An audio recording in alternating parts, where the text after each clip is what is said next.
هاجري أويل الاسكول عركي هاجري لي أويل الاسكول عركي هاجري لي تنبالني غرزونا إريترا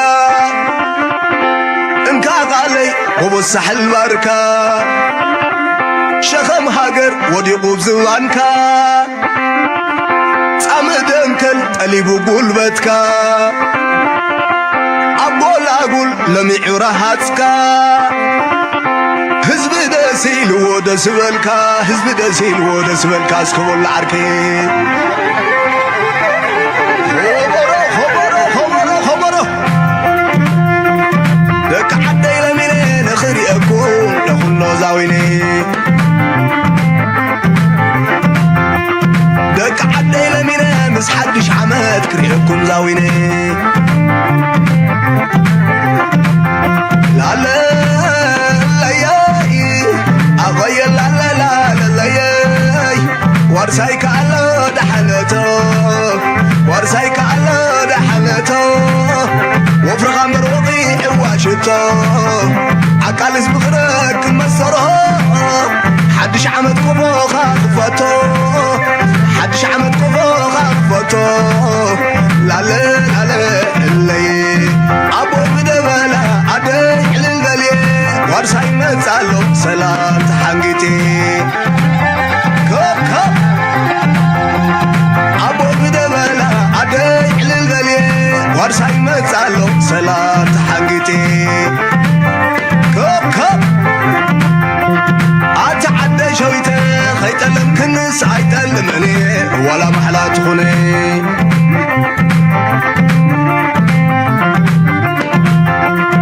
أتعدي شويته خيتلم كنس عيتلمني ولا محلا تخوني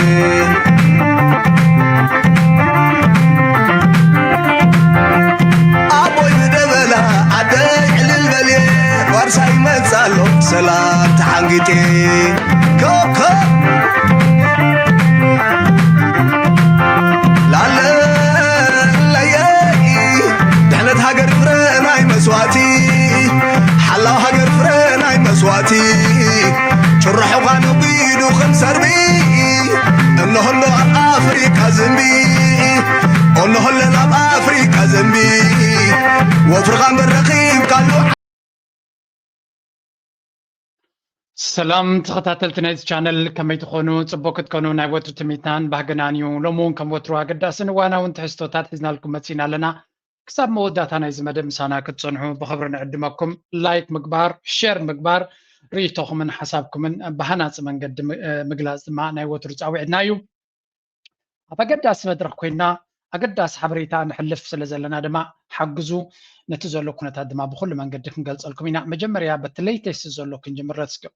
Another alert. At least 3 cargo ships have been reported being hit by Iranian gunfires in those small little fast boats in the Strait of Hormuz, and it happened this morning. Meanwhile, President Trump has extended his ceasefire deadline, citing a fractured regime. And Matt Finn is live in Islamabad, Pakistan, with the latest for us. Hey, Matt. Hi, Ainsley. There is supposed to be a ceasefire, but we are getting these reports of 3 separate ships attacked in the Strait of Hormuz this morning. The third cargo ship, the most recent, reportedly has been attacked while attempting to transit the strait. It may have a Panama flag on it. And earlier, the British military reported. كم تريوم زلهم ترجع كنتات كاب ساعات ناب ساعات كاب معالتق نبل كانوا وحنان ديو ناتغير رزق يزلو كنتات هنا نرزلنا كجمرو خلو انتهيلهم سلسة مراخب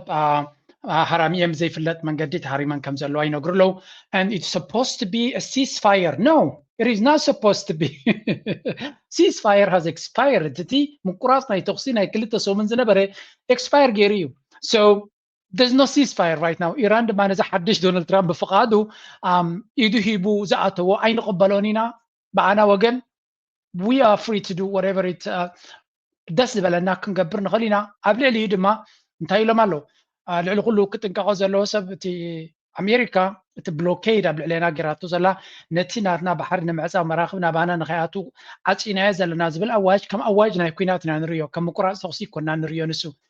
إيران بتمجمريا مقراص ما يتغسيق تقبر كلا مس أمريكا زي بلوكيد عجي دونالد ترامب تاتي وزن براينا برا دحرتي مقراص تغسي مقبارو زقبريو سلازي مقراص ما يتغسي لن حتى كلا يدما تبلوكيد غيركم زلهم كمان أكتو 4 ከም ናይ ኩናት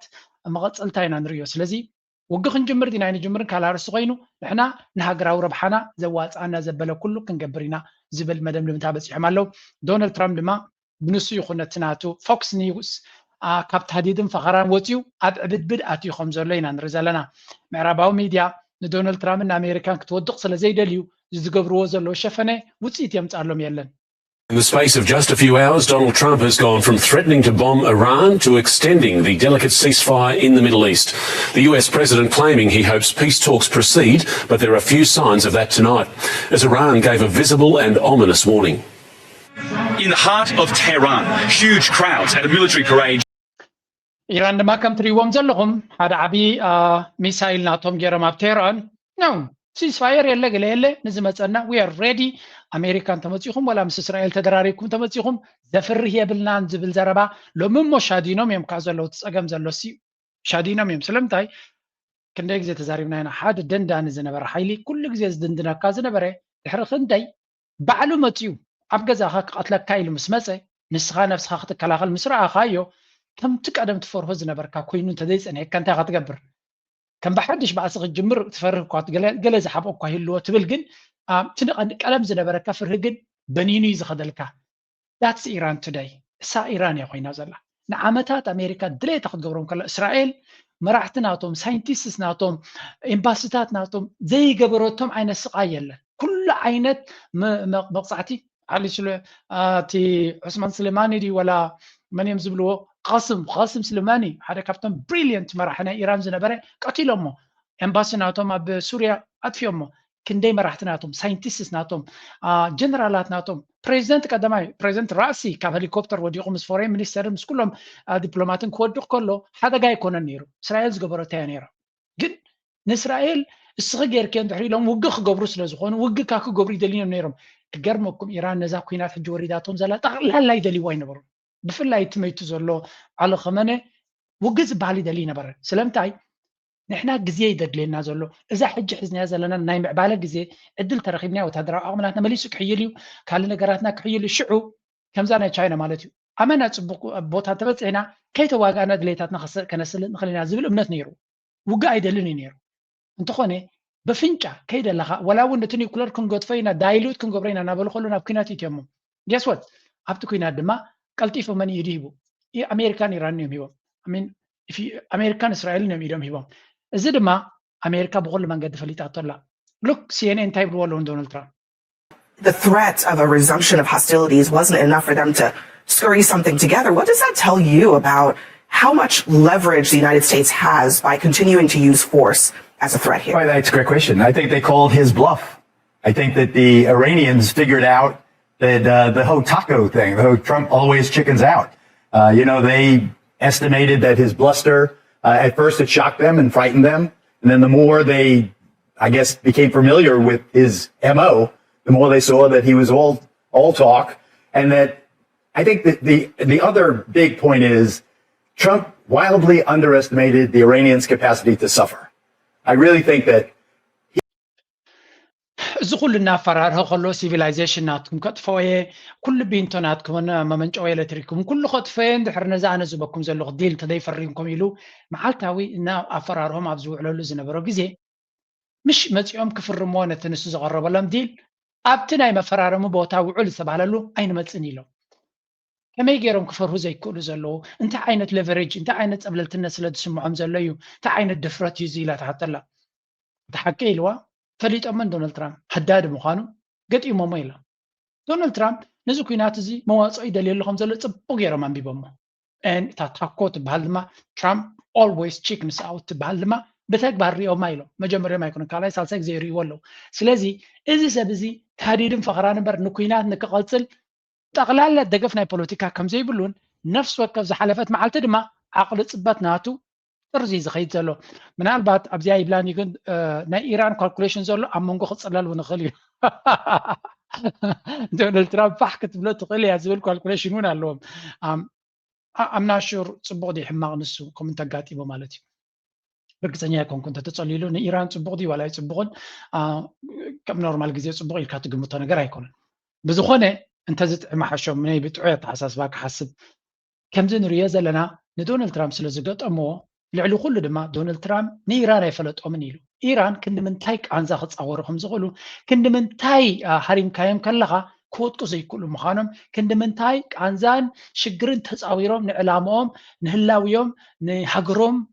ንባንዴሮም ክሳዕ ክንደይ ክቃለሱ ዝኽእሉ ምዃኖም ኣይገመቶም ንሱ ሓንቲ መዓልቲ ከይበልዐ ክውዕል ዝኽእል ኣይኮነ ፈርዲዮምሎም ሓንቲ መዓልቲ ይኮነ ፍርቂ መዓልቲ ከይበልዐ ክፀንሕ ኣይክእልኒ ዶናልድ ትራምፕ but he doesn't know Iran ኢራናውያን ከይበልዑን ከይሰትዩ ንክንደይ ክቕፅሉ ይኽእሉ ኢንፋክት ነቲ ኩናት ትማእሲ ጀሚርዎ ዝክርዎ ዶ ኣብ ረመዳን ዒድ ቀሪቡ ከሎ ውግእ ጀሚሩ ኣሎ ዳርጋ ኦልሞስት 30 መዓልቲ እንዲ ረመዳን 20 መዓልቲ ገዲኦም ገለ ፀይሞም ከለዎ ወይ 5 መዓልቲ ሪፎ ከሎ እዩ ስለዚ እዚ ኩናት እዚ ኣብ ኢራን ዝግበር ዘሎ ኢራናውያን እንታይ ኢሎም ይፅውዕዎ ረመዳን ወር እዮም ዝብሉ ኣብ ረመዳን ከለና ዝተገበረልና ኩናት ኣብ ረመዳን ምድሪ ድማ ነቲ ዝዓበየ ሃይማኖታዊ መራሕናቶም ቀቲሉ ኣሎ ስለዚ they have everything ነቲ ዘሎ ኩነታት ኣብ ጎኒ ህዝብን ኣብ ጎኒ እቲ መንግስትን ጠጠው ኢሎም ንኣሜሪካ ክምክትዋን ኣንፃራኑ ክኸዱን they have everything ምክንያት ኣለዎ ዓብ ምክንያት ኣለዎ ሕጂ ድማ እቲ IRGC ዝበሃል ድማ እቲ ወታደራዊ ቅልፅም ናቶም ድማ ተረዲይዎ ኣሎ እቲ ዘለዎም ፀብለልትነት ወታደራዊ ዓቕሚ እውን እንተተጠቂሞምሉ ዕላማኦም ከህርሞም ዝኽእል ምዃኑ ስለዚ ነዚ ኣብ ግምት ኢኻ ሃገራት ዓረብ ጽنيلا غنقرأكم يا قرات عرب زين قرات خليج زبالة كلنا عرب ونحد انديان جن تن خليج زبالة انتي بين كم زلو صنيلنا كنرينا جن let me show you one thing إيرانويان نتوج أبايتات رايدي كونس ولا أميمس أب تكنولوجيون بتعميهم أو تولز اللو there was this where is that Trump a laughing stock اللي ملو زيادة أيوة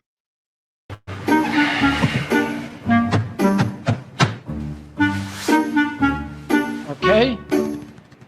We are having very great negotiations with Iran. If Iran doesn't እንታይ ብላለ ትሪኦ ኣለኹ ንሱን ቶም ቲም ናቱን ይፅበይ ኣለዉ ንቆፀራ ማለት እዩ ኢራን ኣይመፁን ኣብቲ ጣውላ ዶናልድ ትራምፕ ድማ ኣብ ትዊተር ወይ ከዓ ኣብቲ ትሩ ሶሻል ዝበሃል እንታይ ኢሉ ፅሒፍ ኣሎ ብጣዕሚ ፅቡቅ ዝኾነ ዝርርብ ነካይድ ኣለና أنا كنت قرب نزل زوم إيران سيب بكينات رايدة كونس نسبز بسحاق كقتلوا وين نفرز لنا أجي دونالد ترامب بينو نيغوشيت قبركم زلوسي زربات راي يكونوا بتاك باريو we are having a good negotiations we are talking to them يدبلنا نيرو كتالي نقتل شعون تايب له If Iran doesn't come to negotiate we're going to bomb them 2,000 years later So where are the Iranians? أنت دايما يوم كانت فامينا ببومبا غيرنا بومبا خنزن بلو مينا قليل نيرو بحر غلت شحامت لهم مالتن حنت معالتن دي كابزتن قوم حنت معالتن كلتا شحامت كوينا تسميعاتهم مغنياتو غزي مخاص لزابيو يهريو إيراناويان ايمتون أبي كيدوم دا إيراناويان بلالو إيراناويان are not in that business بيلا غيروهم قتي ممزلو This is from Iran.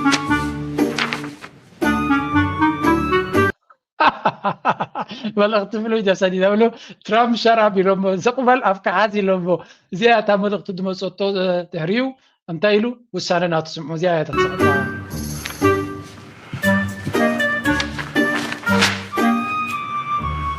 All right. Then I will extend the ceasefire at Pakistan's request. طيب لالو اتا دبدابي كباكستان دمصولو انتا تبل افكا حاز تبل دبدابي مسيدوم لإيران بباكستان غيرو مالتيو سلازي اتا دبدابي مصرايا انتا يلو صحيفنا نحنا كباكستان بزمصن ملختي تبغيسه مقراص ناي تخسي غير اللهو منتان إيران زوبا كي غدا إيران باكستان سلازلمنتني مقراص ناي تخسي غير اللهو لنا امين تا كوننت نزيات تمثل ولا قات حقك نغرونا انت داي مرج ناو This is all we know. Donald Trump based NATO እንታይ ደልሎ ኢራን ከንታይ ደልሎ Let's go back to the serious ናይ ኩናት ቋንቋ ዝዛረቡ ዘሎ More insight into what's happening behind the scenes inside both the U.S. military, what's left of the Iranian military. Former special envoy to Ukraine and Russia, Lieutenant General Keith Kellogg is with us. So I got confirmation that the Pakistanis tried to explain in detail, almost begging the president, please give our peace opportunity a little more time they don't have the ability to communicate with each other. For example, you might have the head of the IRGC in one place, you might have the people that are negotiating in another place. It's not like they can pick up a cell phone, General. And the president rightly pointing out.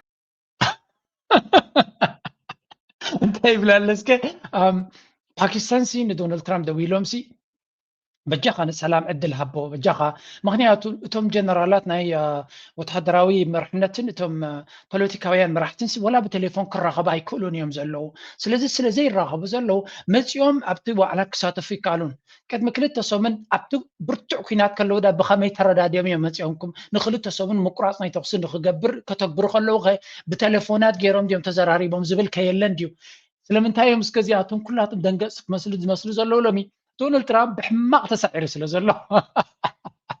They need to cover up كقبرلهم كشفنوا له كقولوا له مخنياتو قودو كل تفليت له تمام كون دونالد ترامب دقفوا زلوا من يفلك مالهم نزل تلفزيون نزل ريزا له نزل فوكس ميديا زريزا له تنبومر سبحان عبيد ذاك سوسا سبعات زلوا ثمانيات زلوا نساتهم ترايم نعطاتهم دما كم صغير كاتت بروب مساكين تليفونهم يسرح يلن تي محمد غاليباف دويلو نتنا IRGC مراحيسي كي زرارب تليفون يلن كون كوميونيكيشن كورسنا هنا امنا حتى دوم يزرارب يلو حتى دوم كي تزرارب مراخبكم واش ما تحرموزن لو كيتم حيزهم مزلو نهاجرات عرب بمل عندما كتفوز دلي زلو بانترنت تكنولوجي توداديرهم باي اي فيديو تاع غيرهم لبهم فيهم لكم زلو دبلوماتيكلي اون استراتيجيكلي بكل بوتا سيرهم زلو كمان you cannot fool everybody ስለዚህ ዶናልድ ትራምፕ በዝናቱ panic mode امنا يسن بعدن رعدن شفنا كدنا يخوين زلو معناته دونالد ترامب is exposed دونالد ترامب عقم خمسة يبلو حيل خمسة يبلو تجتي مسلو زلو جن زمالت next move ناي دونالد ترامب دفلت ايلن by the way إيرانويان تايمز زلو متقعتي كما تصوم كم زخليهم دفلت تلو إذا جنرال كيلوغز بالحركة بتوم سبيشال انفوي نا يوكرين زباليو مخرنا point it is their entire economy. They can't survive much longer regardless of who may think that they're in charge. So again, it's the hard way or the easy way, is it not? Yeah, Sean, thanks for having me tonight. Look, I would just say let's not negotiate anymore. Let's just walk away. Let's finish the job. And when you think about their fractured command and control, Vahedi's in charge of the IRGC. Under the Mosaic Doctrine, they've broken that down to 31 IRGC headquarters, and they've thought about fighting the United States. حجي انتهي يبلو تصنيحو بقى مالسي انتهي كنقبر نخل بتد ما اتي نتي افدق بحرنا هاتهم كان لو كيتنا حزنا لنا زخون نقر يخيد يلم كله تعاسي لهم سلازي مالت موتهم كوزي يترف نديو نقزينا عدل هنا يمزلنا يبلالو تغات الجنرال قد ما تقبلوا ابت اولا ممصاب قدمون جيجاي نير نابوغك ملس لنا we know نابوغك ملس مخان كله تي intentions تا بغاغسا ناب كينات نخبغس يجن ناب كينات نخبغس ايران يدلي ولو يخوين زل حج تجهم لهم ناب كينات كمصوم سي ايران يدلي ولو مخنياتو ام مقراص ناي تخسي ابت اولا اب كرسي كمصو يدليون مالتي بزدل خايه منجد نصبي كالنا مالتي بعصوان تدليقه كبيت عصوان غبرينا بكينات تدليقه نعمصا بكل منجدي باي ذا واي نت بحر عصينا يلمش فكرالو امين اتم سبات اكمي عينت مدرخ ينا نبر زلنا نخن ردو خمان كبيدنا له اتي كوننت كسع كندي يقاير كم زلو نخدفلتو تراي ابزرايو اذن مراقب تريون زلون كاب تقلالا نتبحر عصينايو Strait of Hormuz over the last 24 hours nothing worse noting traffic remains minimal in Abuli Zarablo قد حكي انتهي له Financial Times بان America media زنقرو مالتيو 34 Iranian linked tankers have bypassed the US blockade carrying nearly 11 million barrels of oil. Despite Trump calling the blockade a tremendous success, cargo tracking data from intelligence firm Fortexa since the blockade began April 13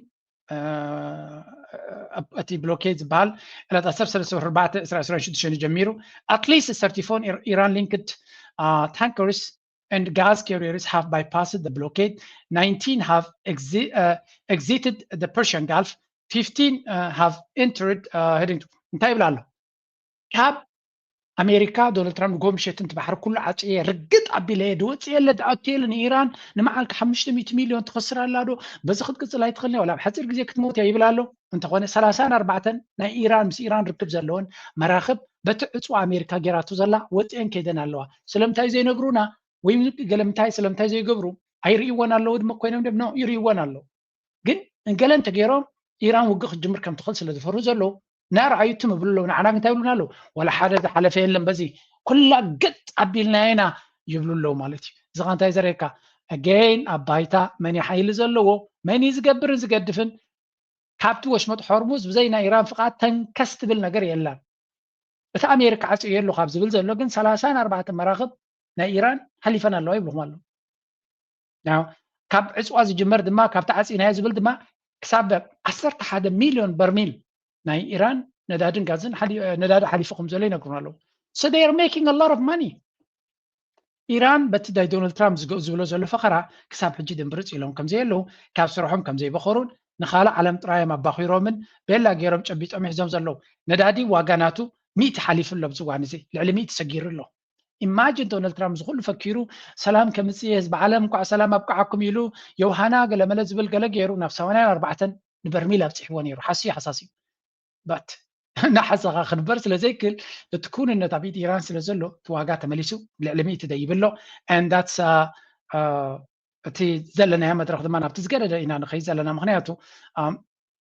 ክሳብ ሕጂ እቲ ነዳዲ ይወፅእ የለን ካብቲ ዕዳጋታት ናብቲ ዕዳጋ ይቐርብ የለን ማለት ሰብ ሃገራት ኣኪበንኦ ዝነበራ ሓብየንኦ ዝነበራ እየን ዝጥቀማ ዘለዋ ግን ንክንደይ ግዜ ብከምዚ ክቅፅላ ይኽእላ so at some point they are going to be exposed ስለዚ ከም ትሪእዎ ዘለኹም ኢራን ብኩሉ መንገድን ዶናልድ ትራምፕ ኤክስፖዝ ምግባርን ምግላፅን ናተይ ኢላ ሒዛቶላ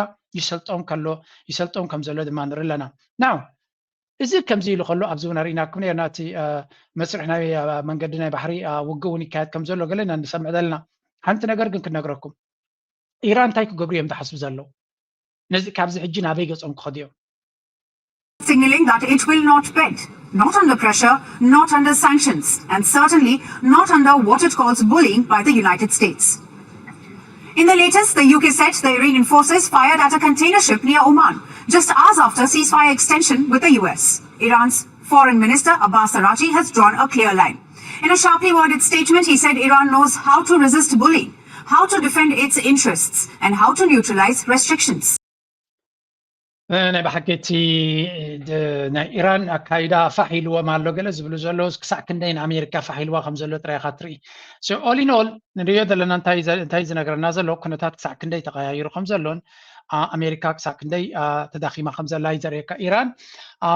blockading Iran's port is an act of war ንኢራን ወደባት ናታ ናብጠገ ባሕራን ክትዓፅኡ ምፍታን ካልእ ገፅ ናይ ኩናት እዩ and that's also ምቁራፅ ናይ ተኽሲ ንሕና ዝተፈራረምናሉ ዝጥሕስ ስለ ዝኾነ ጥሒስኩማ ኢኹም striking a commercial vessel and taking its crew hostage is an even greater violation ከምኡ ድማ መርከብ ናይ ኢራን ሃሪሞም ኣቃፂሎም ሓይሊ ባሕሪ ናይ ኣሜሪካ ኣትዩ ከም ዝሓዛ እዚ እውን ካልእ መልክዕ ናይ ኩናት እዩ ስለዚ ኩሉ እቲ ዝግበር ስለ ዝገበርኩሞ ንሕና እንገብሮ ስጉምቲ ናባና ዝተርፍ ይብላ ኣሎ ስለዚ ኢራን knows how to neutralize restrictions how to defend its interests and how to resist bullying I mean ህዝቢ ዓለም ኣብ ጎኒ ኢራን ኮይኑ እንድዩ ኣሜሪካውያን ባዕሎም እንዲዮም ኢራን ክትዕወት pray for ኢራን ዝብሉ ዘለዉ እንታይ ይብሉ ኣለዉ ኢራን ኩሉ እዚ ዝግበር ዘሎ ተቃውሞታት ብኸመይ ንሰግሮ ንፈልጥ ሃገሪና ረብሓታትናን ድሕነትናን ብኸመይ ነውሕስ እውን ንፈልጥ ሰባት ኢና ልዕሊ ኩሉ ግን ንሓደ ደንዳእና ሓይሊ ከመይ ጌርና ንቃወሞ ከመይ ጌርና ንፃር ደው ንብል ንፈልጥ ህዝቢ ኢና ይብላ ኣሎ ኣባስ ኣራቺ ማለት እዩ ሚኒስትር ጉዳያት ወፃኢ ናይ ኢራን ዘሎ ማለት እዩ ስለዚ ወላ እቲ the way they are ከይፈከሩ ሓረካት ከይገበሩ ዝገብርዎ ዘለዉ እዩ ብካልእ መንገዲ ድማ ኣሜሪካ ንኩናት ትዳሎ ከም ዘላ ሃንደበታዊ መጥቃዕቲ ክትገብረሎም ከም ትኽእል ድማ ይንገር ኣሎ This comes as Tehran accuses Washington of turning economic pressure into military aggression. Tehran describes the US blockade of Iranian ports nothing short of an act of war and a direct violation of the ceasefire. Blockading Iranian ports is an act of war and thus a violation of the ከም ትሪእዎ ዘለኹም ብመራሕቲ ናይ ኢራን ተደጋጋሚ ዝንገር ዘሎ እዚ ኩሉ ትገብርዎ ዘለዉ ንኩናት ይዳለዉ ስለ ዘለዉ ኣብቲ ዝደልይዎ ነጥቢ ስለ ዘይበፅሑ ኩናት ክትገብሩ ምዃንኩምን ሃንደበታዊ መጥቃዕቲ ክትገብሩ ምዃንኩም ፈሊጥና ኣለና ተረዲና ኣሎ but we are ready እዮም ዝብሎም ዘሎ ከምኡ ክትገብሩ ትዕር ኮይንኩም ተዳሊና ንፅበየኩም ኣለና come forward ምክንያቱ ኣሽኪዕኩም ትገብርዎ ዘለኹም ከይመስለኩም we know what you're trying to do እንታይ ክትገብሩ ትደልዩ ኣለኹም ናበይ ገፅኩም ክትከዱ ትደልዩ ኣለኹም እንታይ እቲ ፕላናትኩም ተረዲና ኣሎ ንፅበየኩም ድማ ኣለና ይብሎ ስለምንታይ ኩናት ክመፅእ ከም ዝኽእል ዝግምቱ ዘለዎ እንድሕር ኢልካ ድማ listen to this one it's just ብዘይ ኩናት ክሰግሩ ኣይክእሉን እዮም All right, give me a second. Where are we? Let's go. Blockade of Iranian ports, nothing short of an act of war and a direct violation of the ceasefire. Blockading Iranian ports is an act of war and thus a violation. Trump's idiocy and impulsiveness. You have, in your words, the fact that the Israel lobby still has a stranglehold on the Trump White House and U.S. policy. And of course, the Israeli government is dead set against any kind of agreement with Iran. You have demands by Iran. And let's be clear that Iran has been targeted for 47 years. They've through sanctions and I think it appears that Iran has said enough. This is going to end. These are big demands for the United States. How do we limp forward? How does it go forward? I don't know. You know, I mean, you raised these issues at the beginning of the program when you started talking about the 10-point plan of the Iranians, which President Trump has said would be the basis for the negotiations moving forward. I mean, just think about Iranian control of the Strait of Hormuz, which effectively means they're going to treat it as a pathway that has a toll booth, an Iranian toll booth on it. In Chinese currency, not as an dollar. Yes. Are we going to tolerate that? Kind of hard to imagine, but maybe we'll have to swallow on that one. Then there's the subject of sanctions. Are we really going to take sanctions off Iran? And are we going to pay reparations to Iran? If that happens... سلامتين نوح اسمعكم على اللغزية. بكلتا من قدير يوالو عبيت سكولارس يوم زيوم في الله بروفيسور جون مرشايمر كوينات كابز حجنا بيجز ناخن كيدنا نزبلي بتعاد دونالد ترامب إسرائيل كم دليتهم سقبروا وزلون بتلوبي بوقت تحيز زلوا مراحل مخان رينا لنا لذي يمانت أقامن قبل زخلا يكون تتحيز زلوا بتخيل من قدر ما إيران نعمتات بقدام بخالع عصوان زلوها مفتح تدلله سئل كم تنايك أدب ستاتسكو قصة لله ما يدلين يمزلوا إذا بتحدي بخالد ما أمريكا دما ولا قابتت أو لا كرر دون تزيك قالوا أمريكا تسعيري إلى خد كيت كتخل دو يتعتو وش مت حرموسي إيران دليتكم جوار ويلهم خدي خالدو كم دما إيران نحر وش مت حرموس قديف كلا دما أبت قالفو دلو أبت مع هجرات مفراق أبتنا خليج هجرات زلو بيزاتنا تعاون كتعص وقت في الدنيا already كعصو دلين دي دلو كتعص وقت كيليا مهنياتو كتكلا خلالهم زي تخلطو خينانتهم هجرات عرب how's that gonna work لذي كم نريه زلنا نابكينات تقملس دونالد ترامب ولا كحدم تدليه he doesn't have a chance كابت بوتات تكنوكوت ببزوح من قدي كم بحدش نابكينات نقملس بس إسرائيل كتكون طويا بين لا جيرم حزام مزلويم كم زملس كجبرويم بتخالد ما إيران ون مواتهم هجرات عرب ون مواصع دليله هجرات عرب جيك اسمعكم ينتهي مسائنا يفلو what is going to happen to us يا تكوينات إيران أمريكان كسمع معلون تتسمع من عند رأي مفتحنا نايل نيرو but if they don't what's going to happen collapse كجبرا غريبا هلو قليل كباتات سلذي the situation is so tense استجابت أنا قرينا نرزلنا إيرانويان دما نكوينات يخون نقولوا دلوات كم زلوية مزنا قرزلو هجا حنتك بكمي انتهيو تنيكس ستيب نايز كوينات زي اسكي بزن دونالد ترامب وش تعو بوليتيكاناتو نيش تيكر يكم يشعونا بحقرات عرب كنحلف هذا دونالد ترامب لنكنا كلتا نقر غيرو له مجمريا مروت سبتي ابتعي درجة كم زي اللي كم ممكن سمينا نعوب غرباء زما خروز اللون تايب له I want to know what people are actually going to do. My life is ruined. Does anybody understand how ruined my life is? Seems as though he has been possessed. That's his top advisor. According to the erraticism of Donald Trump, our president. انتاكر يكمي دلي زلو زي تحت تلا تريواز لهم لورا لومريات بحال عندما خارجنا دونالد ترامب كوينا زلا اما عالتي حدا كلتا ثلاثه غزي بتليفون تروح بسبيا صلاويتيا نا ميديا بيرسوناليتيا نبعل نساغن ناي عمرو صقم زلوان بزح غزي ناي عمرو حكمنا زغبرتن سبيا ስለዚህ ካብቶም ኩሎም ጸለውት ቢያማን ዘሎ ቶም ቀደም ኣብዙር ዩዝ ነበሩ እዚያ ጥራያት ምስ ትራኸብ ዘላ ሓንቲ ካብቶም ሶም ዝራኸብ ዘላ ንሳ ድማ ናይ ኣምሮ ጸገም ዘለዋ ስለዚህ ዶናልድ ትራምፕ ንበዓል ጥዑይ ዘይኮነ ካብ ጥዑያቱን ምኽሪ ይወስድ ያለን ቀደም ዘተባብዕዎ በላሕቲ ሰባት ኣጆኻ ዝብሎ መትከሉ ንኽሕዝ ዕላምኡ ንኽረግዝ ዝሕግዝዎ ነይሮም ሎሚ ግን ጠቕላላ ኣብ ዙርዩ ዘለው ፋሕፋሕ ዝኣተዎም እዮም ዝብሉ ዘለው ስለዚህ በዚ መልክዕ እዚ ክትሪኦ ከለኻ መጻኢ ናይቲ ኩነታቱን ክዕረየሉ ዝኽእል መንገዲ የለን እዮም ዝብሉ ዘለው እዚ ሓደ ቤዝ ናቱ ዝነበረ ክሳዕ ክንደይ ዓነውነው ኢልኩም ዘሎ ክንርኢ ከለና ካልኣይ ድማ ኣለዎ ገበን ንሱ ክሽፈን ዝደልዮ ዘሎ ኣብ ዝስምዕዎ Epstein files, and everyone remembers that battle. That was the biggest battle on the planet, like the hardest thing to accomplish. Yeah. And he had his administration, the White House, telling the Speaker and Leader Thune, so Speaker Johnson and Leader Thune, stop this. Do not pass any resolution to release the Epstein files. He told Pam Bondi at the DOJ, no matter what you think of Pam Bondi, he flat out told her, do not release the Epstein files. He was blocking everybody. It was all him because there's a huge narrative. ሕጂ እንታይ እዮም ዝብሉ ዘለዉ በቲ ካልእ ድማ ኣብዚ ናይ ኤፕስቲን ዝበሃል ዘሎ ጉዳይ ዶናልድ ትራምፕ ብዓቢ ደረጃ ተቆማጥዑ ከም ዘሎ እዚኣ ማጆሪ ቴሌግሪን ትበሃል ኤምቲጂ ዝብልዋ ሓንቲ ዓባይ ፖለቲከኛ ዝነበረት ሕጂ ድማ ንዶናልድ ትራምፕ ነቲ ናይ እስራኤል ፅልዋን ሓደጋ ኮይናቶም ዘላ ዓቢ ፖለቲካዊ ምንቅጥቃጥ ትፈጥር ዘላ ምስቶም ፀለውቲ ናይ ማጋ ዝነበሩ ብሓደ ኮይና ከቢድ ዝኾነ ስራሕ እዮም ዝሰርሑ ዘለዉ ስለዚ ዶናልድ ትራምፕ ኣብቲ ናይ ኤፕስቲን ዝበሃል ርስሓት ከም ዘለዎ ይፈልጥ እዩ ስለዚ ዝኾነ ይኹን ኣካል ናይቲ መንግስቲ ነቲ ጉዳይ ከውፅእ ዝፍትን እንተሎ ሓደጋ ይድወርዶም ዘሎ ንዓ ንባዕላ ካብ ስልጣና ንክትግለፍ ወዳው እንተተኸተለ ፀገም ከም ዘይብሉ ዝነጊርዋ እዩ ስለዚ ብዛዕባ እቲ ናይ ኤፕስቲን ዘፍርህ ነገር ኣለዎ እሱ ኣብኡ ብዙሕ ገበናት ከም ዘለዎ ካብቲ ንሕና ዘይገመትናዮ ዘይኮነስ ነቲ ኣርእስቲ ትከተልዕለሉ ከለካ ዶናልድ ትራምፕ ዶሚ ይድፈላሓሉ ኢሉ ስለዚ ሂ ሃዝ ሰም ፕሮብለም ዝኾነ ነገር ካድመሉ ዘይክል ከም ዘለዎ ከይነገረካስ ይነግረካ ኢሉ ስለዚ በዚ መልክዕ ክትሪኦ ከለካ ኣብ ልዕሊኡ ድማ ሕጂ እቶም ደቁ ኢልካ ከምኡውን እቲ ጀረድ ኩሽነር ስፍሕ ዝበለ ብልሽውና እዮም ዝገብሩ ዘለዉ ሓቂ ንምዝራብ ኩሉ እዚ ኣተሓሒዝካ ክትሪኦ ከለካ እቲ ጉዳይ ናበይ ክኸይድ ከም ዝኽእል ፖለቲካውን ካልእ ውጥቀትን ወሪድዎ ኣሎ ለንቀነ ድማ ናይ ሃይማኖታዊ ዳይሜንሽን እውን ወስኸሉ The path of the downed aviator is beset on all sides. ከም ትሪእዎ ዘለኹም ንካቶሊካዊ ጳጳስ ርእሰ ሊቃነ ጳጳሳት ንፖፕ ሊዮ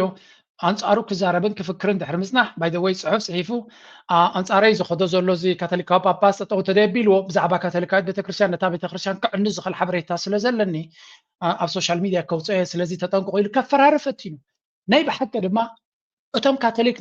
ኣብ ኣሜሪካ ዘሎ መሊሶም ከም ዝኽዕብዎ ገይሩ እሱ ኣያኸሎን እቲ ናቱ ምክትል ሚኒስትር ምክልኻል ዝበሃል ድማ ናይ ሓደ ፅንፅዋይ መፅሓፍ ካብ ቅዱስ መፅሓፍ ከም ዘንብብ ዘሎ ገይሩ ከዓ ኣንቢብሎም ቀፂሉ ሕሉፍ ሓሊፉ ናይ የሱስ ክርስቶስ ምስሊ ሒዙ ቪድዮ ገይሩ ጥራይ ከብቅዕ ሰብ ምስ ረኣዮ እንታይ ትገብር ኣላ ከም ዘለዎ ድማ ዶክተር ኮይኑ ስለተሰማዓኒ ኢሉ ብድሕሪ ድማ ናይ ሳጥናኤል ስእሊ ገይሩ ይቕፅል ቀኒ ኩሉ እዚ ኣዛሪቡ ኣብ ዝነበረሉ እንታይ ገይሮም መስከ ቅዱስ መፅሓፍ ክንብብ ኢሎም ናይ ባይብል ላይብረሪ ኣለዋ ብዓመት ሓደ ግዜ ዝግበር እቶም ራይት ዊንግ ፖለቲሽንስ ዝበሃሉ እቶም ኮንሰርቫቲቭስ ነታ ቅዱስ መፅሓፍን ክርስትናን ማራ መሸቀጥ እንዲዮም ዝጥቀሙላ ልዕሊ ማንም እዮም ዝሽቅጡላ ከምዞም ትሪእዎም ዘለዎም ሕጂ ድማ እዛ ኩላ ግብረ እከይ ትገብር ዘላ ሰብ ተመሊሳ ትኸዶ ዘላ መንገዲ ኢና ንርኢ ዘለና ሕጂ ለሚ ጊቭ ዩ ዋን ቲንግ ኣብዚ እቲ ቅዱስ መፅሓፍሲ ከንብብ ኢሎም ሂቦሞ ቅዱስ መፅሓፍ እንታይ ስከንቢቡ እቲ ዝኸፍአ ክፋል ናይ ቅዱስ መፅሓፍ ነቲ ኣጀንዳ ናይ እስራኤል ክጠቅም ይኽእል እዩ ዝበልዎ ኣዳልዮም ከመይ ገይሮም ነቲ ቅዱስ መፅሓፍ ንኩናት ይጥቀምሉ ከም ዘለዉ ጳጳስ ርእሰ ሊቃነ ጳጳሳት ናይ ካቶሊካዊት ቤተክርስትያን ድማ ኣትሪሩ ዝተቃወመ ነዚ ነይሩ Solomon finished the house of the Lord, the king's house. If my people, which are called by my name, shall humble themselves and pray and seek my face and turn from their wicked ways, then will I hear from heaven and will forgive their sin and will heal their land. እዛ ጥቕሲ እዚኣ ከየትኩም ኣብ ካልኣይ ቆሮንጦስ ምዕራፍ 7 ካብ 11 ክሳብ 22 ዘሎ ጥቕሲ እዮም ኣንቢቦም ኣብዚ ጥቕሲ እዚ ብዛዕባ እቲ ቴምፕል the third temple ዝብሎ ሳልሳይ ቴምፕል ካልኣይ ዝበሃል ዘረባ ካልኣይ ድማ ኣምላኽ ነቶም እስራኤላውያን ዝኣትዎ ዝነበረ መብፅዓ እንታይ መብፅዓ ከም ዝኣትዎ ሎምን ኣንጻሮም ብምኻዱ እንታይ ከም ዝቆፅዖም ነቲ ንሱ ናይ ንጉስ ሰለሞን ዝገበሮ ስራሕ ንዑዩ ዝትንክፍቲ ትምህርቲ ብቐዳስ መንፈሳዊ ትርጉሙ ዘይኮነ ነቲ ኩናትን ነቲ እስራኤል ከተስፋሕፈት ትደልዮ ዘላ ንዕኡ ዝምልከት ኣርእስቲ ስለ ዝኾነ ይሂቦሞ ስለዚ ከመይ ገይሮም ነቲ ቅዱስ መፅሓፍ ብተደጋጋሚ ናብ ፖለቲካዊ መሳርሒ ይጥቀምሉ ከም ዘለዉ እዩ ዝንገር ዘሎ ዓለም ድማ ትስንብድ ኣላ በዚ ዝኽየድ ዘሎ ኩነታት with the promise of forgiveness of the people if the people follow God ከም ድማ ኣብዚ እውን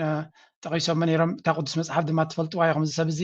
ብዙሕ ከም ዘይግደስ ብቅዱስ መጽሓፍ ለንቀነ እስራኤል እንታይ ገይሮም ኣብ ምስሊ ናይ ጎይታና ኢየሱስ ክርስቶስ እንታይ ገይሮም ኣብ ልዕሊ ክርስቲያን እንታይ ዓይነት ምልክት የርእዩ ኣለዉ ናይ ብሓቂ ደስ ዘብል ነገር ኢና ንርኢ ዘለና ብሓፈሻ ግን እቲ ሃውስ ዝበሃል ዘሎ እዚ ናይ ኣብ 587 ቅድሚ ልደቱ ክርስቶስ ዝነበረ ንጉስ ሰለሞን ዝሃነፆ ቴምፕል ወይ እውን ቤተ ኣምላኽ ክትብሎ ትኽእል ኢኻ ብዝኾነ እቲ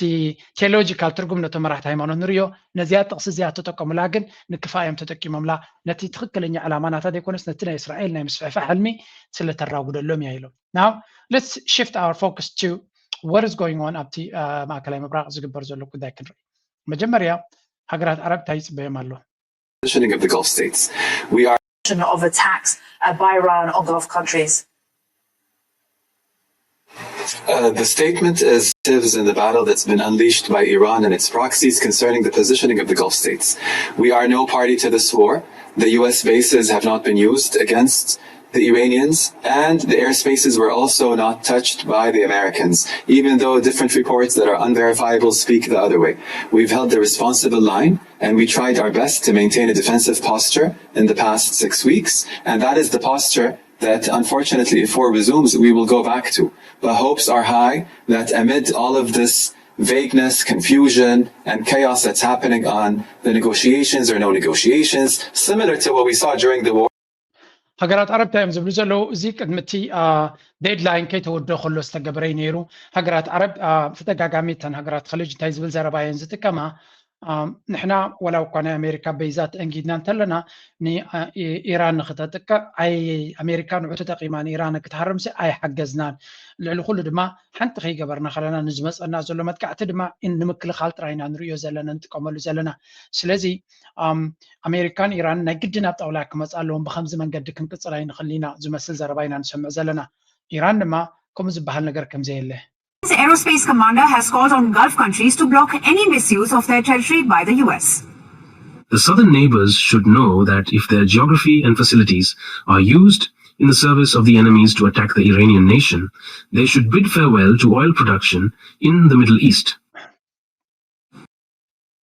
As a commander ናይ ሓይሊ ኣየር ወይ እውን ናይቲ ሚሳይላትን ናይ ኩሉን ሓላፊ ማለት እዩ እንታይ ኢሉ ኣሎ እዞም ጎረባብትና ካብ ኢራን ካብዚ ኩናት ዝክድሕኑ እንተደልዮም እንታይ ገብርሎም ኢሉ ንፀላኢ ክለኣየሮም ከም ዘይጥቀም መሬቶም ከም ዘይጥቀም ክለኣየሮም ከም ዘይጥቀም ገይሮም ክኽልክልዎ ክኽእሎም ብኣታቶም ሓሊፉ ዝመፅእ ጉዳይ ንዓና ሓደጋ ስለ ዝኾነ ስለዚ እንድሕሪ እዚ ኩናት እዚ ክመፆም እንተዘይደልዮም ነፍሶም ክከላኸልሉ ዝኽእሉ መንገዲ ኣለዎም እንተዘየለ they should bid for well እንተዘየለ ድማ ነቲ ናይ ነዳዲ ቦታ ዘለዎም ኩሉ ካብ ሕጂ ጉድ ባይ ክብልዎ ኣሎም ተሓነቶ ክብልዎ ኣሎ ክፋነውዎ ክኽእሉ ኣለዎም ምክንያቱ ከምዘይ ዕረ ጌርና ዓነውነው ከነብሎ ኢና ዝብል ዘረባ እዩ እዚኣ ጥራይ ግን ከይመስለኩም እቲ ዶናልድ ትራምፕ መግለፂ ምስ ኣውፅአ ኢሚድየትሊ ኢራን ሓደ መግለፂ ውፅኦም ነይሮም እቲ ወተሃደራዊ ክንፍናቶም ዝበሎ እንተከርየኩም ኮይነ if I give you this እንታይ ኢሎም ነይሮም IRCG ዝበሃል ማለት እዩ ባዕሉ everyone must leave the United Arab Emirates ነፍሲ ወከፍ ሰብ ተቐላጢፉ ነዚ ቦታ እዚ ክገድፎ ከም ዘሎም UAE ዘለኹም ህደሙ ቀጠር ዘለኹም ውፁ ባሕሬን ዘለኹም ተኣለዩ ስዑድያ ዘለኹም ተኣለዩ ኣብ ኩዌት ዘለኹም ብህፁፅ ክትወፁ ኣለኩም ስብሓንጎ ገለን ተጋጢሙ ስለምንታይ ኢልኩም ከይተሓቱ ከምኡ ድማ sailors aboard all ships in the Arabian Gulf must also prepare to evacuate their vessels ካብቲ ወሽመጥ ወር ሕርሙዝ ወፃኢ ዘለኹም በቲ ናይ ኣራቢያን ጋልፍ ዘለኹም መራኸብኩም እውን ኣርሕቕዎም ሕማቅ ኩናት ክካየድ ስለ ዝኽእል ብሎ this is especially urgent for shipping near Strait of Hormuz ኣብ ከባቢ ወሽመጥ ሕርሙዝ ብንየው ዘለኹም ረሓቑ ብክልቲኡ ዘለኹም እውን ረሓቑ እዩ which will be destroyed first ኣብ ከባቢ ወሽመጥ ሕርሙዝ ዘሎ ድማ ቀዳማት ሓደጋ ክወት ክወርደን ዝኽእል ንሱ እዩ ዝብል ዘረባ ኢና ንሰምዕ ዘለና ስለዚ again እቲ ጉዳይ ናበይ ገፁ ይኸይድ ከም ዘሎ ናብ ሰላም ገፁ ዝኸይድ ከም ዘይኮነን ምናልባት ፀቕጢ ንምፍጣር እውን ክኸውን ይኽእል ክትብሎ ትኽእል ኢኻ but ድሕሪ 53 መዓልቲ ኣብ ኩናት እመን እቲ ምቁራፅ ተኽሲ ዝነበረ ድማ ብዘይ ስምምዕ ኣብ ዝተወደአሉ ሕማቕ ነገር ክመፅእ ኣይክእልኒ ኢልካ ምግማት እውን ነብሱ ዝኻለ የዋህነትን foolish thinking ይብልዎ ወይ ከዓ wishful thinking ይብልዎ ኣብ ኩንና ዘየለ ብተስፋ ክትነብር ምፍታን ስለ ዝኾነ A fragile ceasefire with the US and Israel with no sign of permanent resolution. Iran has repeatedly cautioned Gulf nations since the beginning of the conflict on February 28th, asking them to stop providing military assistance via their land. Several of these countries host US bases and are key strategic partners. The stakes are even higher for global oil supply. Nations like Saudi Arabia, the United Arab Emirates, Qatar played a crucial role in global energy markets. These nations account for a significant share of the world's crude production. ስለዚ ከም ዝንሪኦ ዘለና ሃገራት ዓረብ ድማ ብግድዩ እንታይ እየን ክገብራ ዝኽእላ ሓደ እቲ ከም ትሪእዎ ዘለኹም ዓበይቲ በይዛት ናቶም ኣሎ እዚ በይዝስ እንታይ ክኸውን ጠቕላላ ክዓፅዎ ዝከኣል ኣይኮነን ስለዚ እሱ በቲ ሓደ ፀገም ክኸውን ከሎ በቲ ካልእ ድማ እቲ ናይ ኤነርጂ ቦታ ኣገዳሲ ኣካል ናይ ቁጠብኦም እዩ ስለዚ እዚ ጉዳይ እዚ እንተተሓሪሙ ንሕጂ ጥራይ ደይኮነስ ንሓዋሪ ወላ ሰላም ተመፅኡ ወላ እውን ተተረዳጅኦም እቲ ወሪዱ ዘሎ ዳሜጅስ ከቢድ ክኸውን ከም ዝኽእል ኢና ንርኢ ዘለና ብኩሉ መንገዲ ጠሚትካ ነዚ ጉዳይ እዚ ግን ሓደ ነገር እዩ ዝበርሃልካ እቲ ኩነታት ካብ ሕማቕ ናብ ዝበኣሰ ክኸይድ ዳ እምበር ናብ ፅቡቅ ገፁ ዝኸይድ ኩነታት ከም ዘይኮነ ኢና ንርኢ ዘለና ስለዚ ሃገራት ዓረብ ብተደጋጋሚ ዝበፅሖ ዘለዋ ነጥቢ እንተሎ እዚ ጉዳይ እዚ ናቶም መፃኢ ንሓዋሩ ከቢድ ክኸውን ከም ዝኾነ The US-Iran negotiations go. This is our region. We need to determine what works best for the region, and that will entail having difficult conversations with our neighbors, including Iran. And that point of the Gulf states talking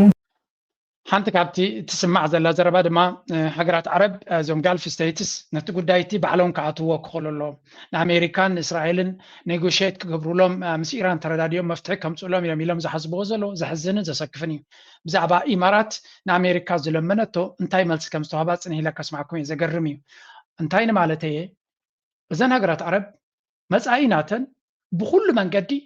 ኣብ ናይ ኣሜሪካ ኢድ ወዲቑ ኣሎ ኣሜሪካ ምስ ኢራን ክትረዳዳ ኣይትረዳዳን ኣብ እዩ ወዲቑ ዘሎ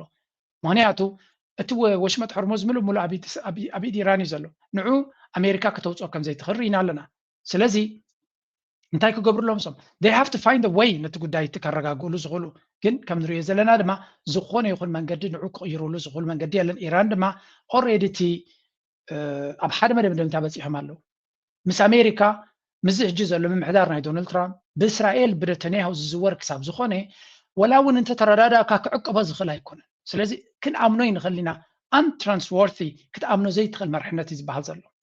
ንዑ ነቲ ዝብልዎ ዘለዎ ድማ ብዙሕ ሰብ ምሶም ይሰማማዕ እዩ ክእመን ዝኽእል መራሒ ኣይኮነን ኢራን ክትኣምኖ ወላ እቶም ኣብ ጥቁ ዘለዎ ሰብ እውን ክኣምንዎ ኣይክእሉን እዮም ዘለዉ ኣብ መዓልቲ ብዙሕ ግዜ መርገፂታት ዝቕይር እስራኤል ድማ ከም ድሌቶም ዝዝውርዎ ስለ ዘሎ ስለዚ በዚ ተሪኻዮ እዚ ጉዳይ እዚ እናገደደ ክኸይድ ከም ዝኽእልን ሃገራት ዓረብ ከቢድ ዝኾነ ፈተና መፂዎም ኣሎ እዚ ከቢድ ፈተና መፂዎም ዘሎ ንቀርኒ ኣፍሪካ ብኸመይ ክፀልዋ እዩ ድማ ዓብይ ክፋል ናይቲ ኣርእስቲ ንቕፅሎ ይከውን ሕጂ ናብ ዞባና ገፅና ንኸይድ ለስገ initiatives. At the same time, there is a strong national interest in ensuring that the efforts made to end the previous conflict are not reversed. From an analytical perspective, this moment represents a test, not only of the Pretoria Agreement, but of Ethiopia's broader capacity to manage post-conflict transitions. Several key developments will determine how this situation evolves. Will the TPLF proceed with fully implementing its decision? How will the federal government respond, legally, politically, or diplomatically? ዘለናዮ ኩነታት ኣብ ቀርኒ ኣፍሪካ ኣብ ኣዝዩ ኣገራሚ ኩነታት መድረክ በፂሑ ኣሎ let's go እዚ ቀረባ እዋን ብቀዳማይ ሚኒስትር አብይ አሕመድ ዕድመ ስልጣኑ ዝተናወሐ ፕሬዚደንት ጊዜያዊ ምምሕዳር ትግራይ ኣብ መዝነቱ ክቕፅል ምዃኑ ኣፍሊጡ ሎሚ ጋዜጣዊ መግለፂ ዝሃበ ጀነራል ታደሰ እቲ ካብ ሕወሓት ተመሓላሊፉ ዘሎ ውሳነ ኩናት ከስዕብ ዝኽእል ክብል ኣጠንቂቑ ማእከላይ ኮሚቴ ሕወሓት ብሰንበት ኣብ ዘውፅኦ መግለፂ ብመሰረት ስምምዕ ፕሪቶርያ ዝተመስረተ ዝሓለፉ 4 ዓመታት ኣብ ስልጣን ዘሎ ጊዜያዊ ምምሕዳር ፈሪሱ በቲ ቅድሚ ኩናት ኣብ ዝተገብረ በይናዊ መረፃ ዝቆመ ክልላዊ መንግስቲ ክትካይ ወሲኑ ጀነራል ታደሰ ግን ኣብዚ ሎሚ ኣብ መቐለ መብርሂ ውሳነ ሕወሓት ነቲ ኣብ 2022 ዝተፈረመ ስምምዕ ፕሪቶርያ ዘብቅዕ ከም ዝኾነ ብምግላጽ ነቒፉሎ ክሕሰበሉ ዘሎ እዚ ትሪጋር ዝገብሮ ዘልዕሎ ዘይምርዳእ ወንሲ ኩሉ ከም ዝኽእል ምግማት ይከኣል ስለዚ እቲ ናበይ ክወስድ ዝብል ገና ክረኣይ ዘለዎ ነገር ኣሎ ስምምዕ ድዩ ዝቕፅል እንደገና ብኡ መሰረት ተደራዲርካ ኦኬ ዝብል ስምምዕ ድዩ ክቕፅል ወይስ እንደገና ናይ ጎንፂ ምንጪ ኮይኑ ከገልግለና ዝብል ገና ዝረ አባላት ካቢኔት ጊዜያዊ ምሕዳር አጠንቂቆም እቲ ፕሬዚደንት ካብ ስልጣኑ ብሓይሊ ዝዓለ ሓይሊ ከም ዘይሎ አንድ ዓዲዑ ተዛሪቦሎም እቲ ብሉፃት ሓሳባት ዘፈልፍል ዝነበረ ህዝባዊ ወያነ ሓርነት ትግራይ ኣብዚ ሕዝዋን ሰልኢ ዝፍልፍለሉን ጸላኢ ሓሳብን ኮይኑ ከም ዘሎ ዝነቐፈ ጀነራል ታደሰ ወረደም ብበሎ ቤሎ ስልጣን ኣይወሃብን ኢሎም ኣብ ልዕሊኡ ሰፊሕ ዘመተ ናይ ሓሶት ወፍርታት ይካየድ ከም ዘሎም ዘዘኻኸረ ጀነራል ታደሰ ወረደም እዚ ኣካል እቲ በጀት እውን ተመዲብሎም ካብይ ወፃኢ ጸላኢ ዝብል ኣካይዳን ፍረጃን ምዃኑ ብምሕባር ብዙሕ ርሕቐት ዘኽይድ ከም ዘየው ክነጠንቂቖሎም ጸላኢ ካብ ምፍራጅ ኣሎ እዚ ተታሒዙ ካሊእ ዝለዓል ሕቶ ኣሎ ፕሬዚደንት ታደሰ ስሩዕ ናይ ስልጣን ርክክብ ከም ዘይህልውን ገሊፅካ ነርካ እዚ ማለት ቤት ምክሪ ተኣኪቡ ኢድ ተጫዊዕካ ናይ ስልጣን ርክክብ ከም ዘይህሊ ገሊፅካ ብካሊእ አንፃሩ ድማ እንታይ ተዛሪብካ ነርካ ውረድ ኣይትውረድ ዝበሃል ዝሓበጉተቶ ከም ዘይህልውን ኣመላኺትካ ነርካ ሕዚ እዚ ኮንፊውዥን እንዲፈጢሩ ነቲ ውሳነ ተቐቢልካ ግዜያዊ ምምሕዳር ኣፍሪስካ ስልጣን ክትለቅቕ ዲኻ ወይስ ንሓደ ዓመት ነቲ ብቀዳማይ ሚኒስትር ኣብይ ኣሕመድ ዝተዋሃበ ስልጣን ኣለካ ንሱ ክትቀፅል ሒዝካ ዲኻ ክትቀፅል ወይስ ስልጣንካ ክትለቅቕ ኢኻ ማለት እዩ እዚ እውን ግልፅነት የብሉን ሕጂ ዘሎ ናይ ፓወር ናይ ስልጣን ጉዳይ ኣይኮነን ልዕሊ ዝኾነ ስልጣን እዩ ትሕዝ ዘሎ ሽግር ስርዕ ማለት ንሱ ተቐቢልካስ ተመራሪካ ስርዓት ዘሎ ዝኽየድ ኣይኮን ጠቕላላ ወፃኢ ናይ ፌደራል መንግስታዊ ስልጣን ሳያ ሒዘ ዝኸይድ እውን ኣይኮነን እቲ ናይ ኮንስቲቱንሲቱ ማሕበራዊ መሰረተይ እኮ ትግራይ ትግራዋይ ትግራይ ናይ ማሕበራዊ መሰረተይ እንታይ ዝብል ዘለኹ ኣግባብ ዘለዎ ቤዝኦት ስምምዕነት ኣግባብ ዘለዎ ክኾን ኣለዎን ማለት ኣግባብ ዘለዎ ማለት ሲግናተሪ ዘሎ ክዘራረቡ ኣለዎ ዛሲት ክልቲኦም ኣካላት ማለት እዩ ሕጂ እዚ ጉዳይ እዚ ትከታተልዎ እንተራ ኣለኹም ኮይንኩም ወይ እውን ሓቂ ሓይሽ ንኩሉ ክትከታተሉ ኣዝዩ ከቢድ እውን እዩ ኣሚን ከጋነልኩም ኣይደልን እየ ንሕና ስራሕና ሚድያ እዩ ተርዲኹም ኣለኹም ስራሕና ሚድያ እዩ ኣብዚ ሕጂ ዘሎ ዜናታት ንኩሉ ክትከታተሎ ስራሕካ እንድሕር ኮይኑ እውን ከቢድ እዩ ከጋነልኩም ኢለ ኣይኮንኩም ኢራን ጥራይ ነፍሱ ኩናት ናይ ኢራን ጥራይ ነፍሱ ዝኸኣለ ዓለም እዩ ኣማኢድ ጋዜጠኛታት ይደልዩካ ንዑ ፉል ካቨሬጅ ክትቦ ድሓንስ ከሱ ካባና ርሑቕ እዩ ዋናታት ኣለዎ ደን ኢትዮጵያ ኢልካ እታ ሃገር ኢትዮጵያ ዘለዋ ኩነታት ናይ ኣምሓራ ጥራይ ክትዛረብ ነዊሕ ኣርእስቲ እዩ ኣብይ ኣሕመድ ምስ ቴዲ ኣፍሮ ኣጋጢምዎ ዘሎ ገጅፍ ፖለቲካ ተቐይሩ ዘሎ ፅንሒ ኢለ ከርእየልኩም እየ ኣብ ልዕሊኡ ድማ ናይ ትግራይ ኩነታት ረእይዎ ስለዚ እዛ ሃገር እዚኣ እዛ ጎረቤትና ዝኣክል ኣጀንዳ ናይ ሱዳን ገዲፍካ እዚ ኣብ ሱዳን ዘሎ ኩነታት ናይ ሶማልያ እንታይ ይኾኑ ኣሎ ጋድ ንውስ ስለዚ there is so much of change ብዙሕ ካብ ክትቋፀሮ ትኽእል ንላዕሊ እዩ እቲ ቅልጣፈ ናይቲ ነገራት ዘጋጥም ዘሎ ስለዚ ኣብ ትግራይ ኣብ under normal circumstances ኣብ ኖርማል ግዜ እዚ ሕጂ ንሪኦ ዘለና ኣብ ትግራይ ዓብ ናይ ዓለም ደረጃ ኣቴንሽን ምሰሓበ ነይሩ ምክንያቱ ህወሓት ኣዝዩ ወሳኒ ስጉምቲ ወሲዱ ዘሎ ድራማታት ናይ ብልፅግና ከነሳሲ ግዜ የብልናን ሸውሃት የብልናን ይኣኽለና ኢሉ ኣሎ ውዕል ፕሪቶሪያ ፈሪምና ን3 ዓመት 4 ዓመት ወላ ሓንቲ ለውጢ ኢራን ኣሎ ኩሉ ነገርና ተበላሸው ከይዳ ኣሎ ልኡላውነትና ይተመልሰ ካልኣይ ተመልሰ ቀረባት የብልና ኣብ መንግስቲ ኢትዮጵያ ተሰማዓነት የብልና ልኡላዊ ኮይንና መንገድና ክንቅፅል ኣይንኽእል ወላ ሓንቲ ክንገብር ኣይንኽእልና ኣብ ልዕሊኡ ድማ መፃኹኹም ወረርኩኹም ኣጥፋእኩኹም ከም ቀደም ከይመስለኩም ተዳለውና በለካ ልቦም ኣጥፊሎም እቲ ዝገደደ ክፋል ድማ እቶም ከመሓድርዎም ኢሎም ዝሰዱ ቀደም ጌታቸው ረዳ ለላ ኣቢልዎም ንዑ መንቁሶም ምስ ገደፉ ድማ ነዚ ሰዲድሎም እዚ ድማ 2 ዓመት ዲገለ ለላ ኣቢልዎም ሕጂ ንዑ ድማ መንቁሶም ኣብታ ናይ ቀደምና ንመለስ ካብ ኣዲስ ኣበባ ዝመፅእ መራሒ የድልየና ዋላ ካብ ጅንዕፍሪት በዓልና ኣብዚ ነውፆ የዋፃና የዋፃናን ኣብዛ ጉዳይ ኣብዛ ዓድና በዓልና ንወስን ኣነ ከም ኤርትራዊ ናተይ መርገፂ እዚኣ እያ ሓደ ክልል ናይ ኢትዮጵያ ክዛረብ ኣይክእልን ኣብ ኤርትራ ንፍተዎ ንፅላዮ ደግፎ ኣይትደግፎ ኤርትራውያን ጥራይና ነቲ ጉዳይ እቲ ክንቅይሮ ዲና ዋላ ከም ዘሎ ክንቅፅል ናትና ምርጫ እዩ ካልእ ሓይሊ ማንም ሓይሊ ብዛዕባ ኤርትራውያን ክዛረብ የብሉ ሱዳናውያን ጉዳዮም ባዕሎም ክገብሩ ግደፉ እዚ ክኸውን ኣለዎ እቲ መርገፂ ባይ ዘ ወይ ቻርተር ናይ ዩናይትድ ኔሽንስ ሕብረት ኣፍሪካን ከምኡ እዩ ዝብል ናን ኢንተርፌረንስ ኣብ ካልእ ጉዳይ ናይ ካልኦት ኣይትእቶ ኮሜንት ክትብ ትኽእል ኢኻ ትዛረበሉ ትኽእል ኢኻ ሪፖርት ክትገብር ትኽእል ኢኻ እቲ ፖለቲካዊ ውሳነ ግን ንዖም እዩ ዝምልከት ስለዚ ተጋሩ ይኣኽለና ኢሎም ናቶም ወሲኖም ኣሎ ብልጽግና ግን ተጋሩ ክባልዑ ክነብሩ ብኡ መንፅር ድማ ባይ ዘ ወይ ተጋሩ ሲ ለንቀና ሓንቲ ሰማዕኳ ክውስኸልኩም እየ እዚ ዘለዎ ምብላዕ ኖርማል ከም ኣጀንዳ ተወሲዱ ዘሎ እዩ they really need this ብልጽግና ይደልዩ ኣብዚ ዋን እዚ ተጋሩ ክባልዑሉ ክኽእሉ ኣለዎም ስለምንታይ ተጋሩ ሓድነቶም ሓልዮም ስጉምቲ ክወዙ ስለ ዝኽእሉ እዛ ምብላዕ እዚኣ ማራይ ዝደልያ ዘሎ ኣብዚ ሕጂ ዘለዋ ደረጃ ነግድን ክባልዑሉ ክኽእሉ ኣለዎም ኩሉ ዓይነት ድራማታት ይደሊ ኣሎም እንታን ወታደራዊ ስጉምቲ ከይውሰድ ስለዚ ነዚኣ ምስ ካልእ ክፋል ከነተሓዘልኩም ኢና ምክንያቱ let me give you this one in real time ዘጋጥም ዘሎ ኩነታት ሰብ ግን ሪፖርት ዘይገብሮ ዘሎ በተለይ በዛሬው ዕለት ያለው ነገር ትንሽ አሳሳቢ ነው በሀገራችን ጉዳይ ላይ እንደውም በታላቁ ከያኒ ቴዲ አፍሮ ላይ ጠዋትን እናንተ ገብተን የሱፍ ሐሰን መያዙን ዜና ዘግበን ነበር ከዛ በኋላ በዕለታዊ ዝግጅታችን ላይ በተረኛ ባልደረቦቻችን ደግሞ እንደዚሁ የዝግጅቱ አስተባባሪ ማህሌት ሰለሞን መያዟን ነግረውን ነበር ከዛ በኋላ ደግሞ በአሁኑ ሰዓት እየሆነ ያለውን ነገር ነው ይዘን የመጣነው ወደዛው እንሂድ አዎ መቲ እናመሰግናለን እርግጠኛ ጋር ሚድናይት በጣም አልፏል ኢትዮጵያ ደግሞ ከዚህም በላይ አልፏል እንደዛ እየደረሰ ነው ግን ነገሮችን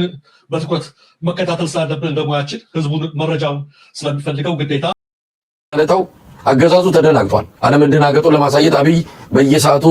ሚዲያ ላይ እየወጣ አልተደናገጥም አንረበሽም የማይናወጥ እንግዲህ ካልተደናገጠ ለምን 10 ጊዜ እየመጣ በየሚዲያው ላይ እንዲህ አይነት ዛቻና ማስፈራሪያ ያደርጋል የሚል ነው የሚያስረው በተለያየ መልኩ እርምጃ መውሰዱ ደግሞ ከምንም በላይ መደናገጡን የሚያረጋግጡ ናቸው እስቲ እርምጃዎቹን አብይ አሕመድ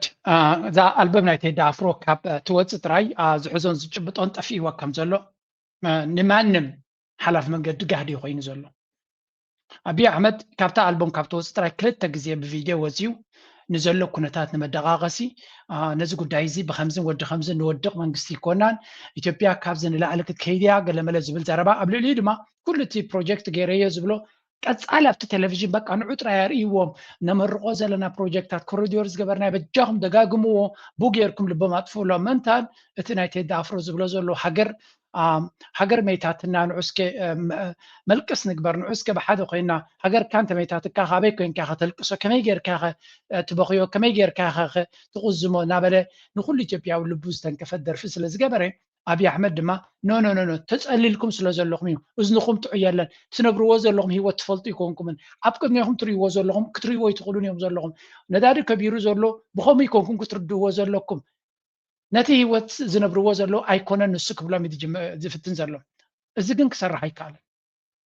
ክሰርሕ ስለዘይከኣለ እንታይ ገብር ጀሚሩ ኣሎ ንቴዲ ኣፍሮ ኣብዘን ዝሓለፋ ሰዓታት እንታይ ኣጋጢሙሎ እዮም ዝብልኹም ዘለው ኣብዚ እውን ከረይኩም ፀኒየ ኣብዘን ዝሓለፈ ሰዓታት 24 ሰዓት ገይሩ ኣለኹም ክሳብ ሕጂ መናጀሩ መጀመርያ ድሒሩ ድማ ዓርክንዑ ቀራቢዩ ክልቲኦም እና ጉሮም ደሞ መፂኦም ፖሊስ ፀጥታ ወሲዶሞም ከም ዘለዎ እዚ ድማ ጎበጎበ እዮም ዝኸዱ ዘሎ ሓደ እቲ ውሳነታት ሓሊፉ ዘሎ ጥራይ ከረየኩም ነብዚ ሳምራይ ዝግበርብለይ ነቲ ቪድዮ ኢለኩም ነይረ ግዜኹም ሴቭ ንምግባር እዩ ዝኩሉ ንገብሮ ዘለና ስለምንታይ ነዚ ኩሉ ፖድካስትታት ነዚ ኩሉ ቪድዮታት ክሪኦ ዝኽእል ግዜ ዘለዎ ሰብ የለን ኣነ 5 ሰብ ኣለዉ ንምሳይ ዝሰርሑ 5 እዮም ነቲ ቪድዮ ቆሪፆም ሳመራይዝ ገይሮም ሂቡን ምንታን ግዜ ናይ ሰብ ሴቭ ክንገብር ነቲ ሓበሬታ ድማ ክንረኽቦ ስለዚ ንኣብነት ኣረስትስ ኦፍ ኣሶሲየትስ ክልተ ንቴዲ ኣፍሮ ዝፈልጥዎ ቀራቢዩ ንኣብነት ሶፊ ያሲን ዝበሃል ሎንግ ታይም ፍሬንድ እዚ ሶፊ ያሲን ዝበሃል ናይ ቀደም ናይ ነዊሕ ዓርክ ማለት እዩ ከምኡ ድማ ማህሌት ሰለሞን ምክትል ማናጀር ናቱ ወይ ከዓ ወሃቢት ቃል ናቱ እንተዋሓደ ከማ ናይ ኣውስትሪያ ዜግነት ዘለዋ እያ have been detained by security forces ስለዚ እዞም ክልተ ሰባት ተኣሲሮም ኣለዉ ንቴዲ ኣፍሮ ከይደፍርዎ ፍርሂ እዩ ኣብ ኣዲስ ኣበባ ኣብ ናይት ክለብ ኣብ ባራት ኣብ ዓበይቲ ቦታታት ካሴት ናቱ ከይስማዕ ትደርፊ ናቱ ሚድናይት ቅድሓን ክነግረኩም እየ ዝኾነ ይኹን መጀመርያ ካብ ኣብ ኣዋሳ ድዩ ኣብ ጅማ ድዩ ኣብ ካልእ እቲ ደርፍቲ ኣብ ከተማታት ንኸይዝርጋሕ ኣብ ባራትን ሬስቶራንታትን ትካላትን ከይስማዕ ፖሊስ ኣይተዓዲ እናሓለፉ እናፈተሹ ክዓፅውን ክምንጥሉን ተራእዮም እዮም ነዚ ደርፊ እዚ ዓወቢልኩም ዝሰማዕኩሞ ተባሂሎም ድማ ኣሸበርቲ ተባሂሎም ወይ ከዓ ንዓቢ ክፈጥሩ ዝደለዮም ተባሂሎም ተኣሲሮም ኣለዉ እዚ ድማ እቶም ተቃወምቲ ናይ ኢትዮጵያ ጥራይ ኣይኮኑስ ደገፍቲ ናይ ብልፅግና ንባዕሎም ትጋገል ኣለኻ ነቲ መንግስቲ እዚ ሓደገኛ ውሳነ ክትወስድ ዘለካ ነታ ደርፊ መሊሳ ህብብቲ ከም ትኸውን ነታ ደርፍን ነታ ኣልበምን መሊሳ ህብብቲ ከም ትኸውንን ኩሉ ሰብ ንዓ ጥራይ ከም ትሰምዕ ትገብርዎ ኣለኹም ግደፍ እዚ ብፅባሕ ንጎ ካልእ ነገር ክመፀኩም ይብልዎም ኣለዉ ከምኡ ድማ alleged government strategy. 5 federal police officers targeted Teddy Afro's home. ካልእ ድማ 5 ፖሊስ ናይ ፌደራል መንግስቲ ማለት እዩ ገዛ ናይ ቴዲ አፍሮ ለይቲ መፅኦም ከም ዘበልዎ demanding he hand over his DJ Teddy ነቲ ናቱ DJ ክቦም ከም ዝሓተትዎን ቴዲ ድማ ከም ዝኣበዮም እዩ ዝንገር ዘሎ citing an illegality of the late night visit and the police eventually left. ዝያዳ ተፈንጂራን ያዛ ጉዳይ ዳፋዒላ እያ ከዳ ያዛ ጉዳይ ስለዚህ ኣብ ገዙ መፅኦም ንብረቱ ክወዝዎ ብፍላይ ነቲ ናይ ዲጄ ንብረቱ ክወዝዎ ምስ ሓተትዎ ቴዲ አፍሮ ከም ዝኣበየን ሕጋዊ ኣይኮነን ለይቲ ዘምፅእ ምክንያት የብልኩምን ገለ ምስ በሎም ከም ዝኸዱ ይነግሩሎም እዚ ንሓቅነቱ ንግዜ ክንገድፎ ንኽእል ኢና alleged government strategy. The report claims a coordinated effort by officials to harass the artists through police intimidation and under unfair tax burdens intended to force him into exile. ስለዚህ አብይ አሕመድን ስርዓቱን ፖሊስ ናቱን ፀጥታ ናቱን ኒ ቴዲ አፍሮ ካብቲ ዓዲ ንኽወፅእ ካብቲ ሃገር ንኽባረር ብዙሕ ፀቕጢ ይገብርሉ ኣለዉ ናይ ታክስ ዝብል ከማን ሓደ ክሲ ድዮም ገለ ክምስርቱ እዮም መንግስቲ ከጥቃዓካ ተደልዩ ሓቂ ንክዛረብ ናይ ኢትዮጵያ ጥራይ ዘይኮነስ መብዛሕትኡ መንግስቲ ንሓደ ዜጋ ከጥቅዖን ከዳኽሞን ተደልዩ ናይ ታክስ ትብል ፋይል እዩ ዝጅምር ታክስ ከፊልካ ዲኻ ኣይክፈልካን ዝኾነ ይኹን ድራማ ገይሮም ብኣካ ኣስሩካ ክእሉ እዮም ስለዚ ኩሉ ግዜ እታ ሓንቲ መፍትሒ ዘላቶም መንግስታት ግብሪ ትብል ቃል ኣብ ዝተፈላለየ መንገዲ ክትርጉማ ይኽእሉ እዮም ቀፂሎም popularity as a trigger ህቡብነት ድማ ኣብ ዘመነ ብልፅግና ብፍላይ አብይ አሕመድ ኣብ ፍርሂ ዘለዎ the crackdown is attributed to the massive success of his recent work referenced as Itorika which allegedly reached 70 million views in a few days and shifted public support away from the current administration. እዛ ኣልበም ሓደ ካብቲ ኒ ብልፅግና ኣፍሪሃቶ ዘላ ብብዝሒ ኣብ ደረጃ ዓለም ትረአላ ዘይኮነሲ ደቂሱ ዝነበረ ነቲ ብልፅግና ሰልቺዎ ዝነበረ ዋላ እውን ብዛዕባ ክዛረብ ንዘይደሊ ዝነበረ ህዝቢ ናብ ፖለቲካዊ መድረክ ከም ዝምለስ ገይርዎ ኣሎ ቃንዛ ናይ ኢትዮጵያውያን ንኩላቶም ትሕምሞም እንታይ እያ ሓድነት ዘይብላ ንሓትሕዶም ዝባልዑ ብምዃኖም ኣብ ከምዚ ደረጃ ድማ መልቅስ የድልየና ክብል ከሎ ኤግዛክትሊ ነቲ ኩነታት እዩ ንብልፅግና ጥራይ እውን ኣይኮነን ከሲሱ ኩነታት ናይ ኢትዮጵያ ይደሪፉ እዮም ዝብሉ ዘሎ ምክንያቱ ኢትዮጵያ ዘላቶ ደረጃ ፍኮርስ መንግስቲ ዝንቀፈሉ እዚ ጉዳይ እዚ ዋላ እኳ ትፀገም ቅድሚኡ ዝኸደ እንተነበረ አብይ አሕመድ ክመፅእ ከሎ ቴዲ አፍሮ ደርፊ እናደረፈ ጨብጨብታ እናገበረ መድረክ እናገበረ ናጣቅዕ ተቐቢሉ ወይ ከም ካልኦት ኢትዮጵያውያን ምንታን ነቲ ን27 ዓመት ህወሓት ገይርዎ እቲ ፌደራሊዝም ተገሎ እናበሉ ዝኸስዎ ዝነበሩ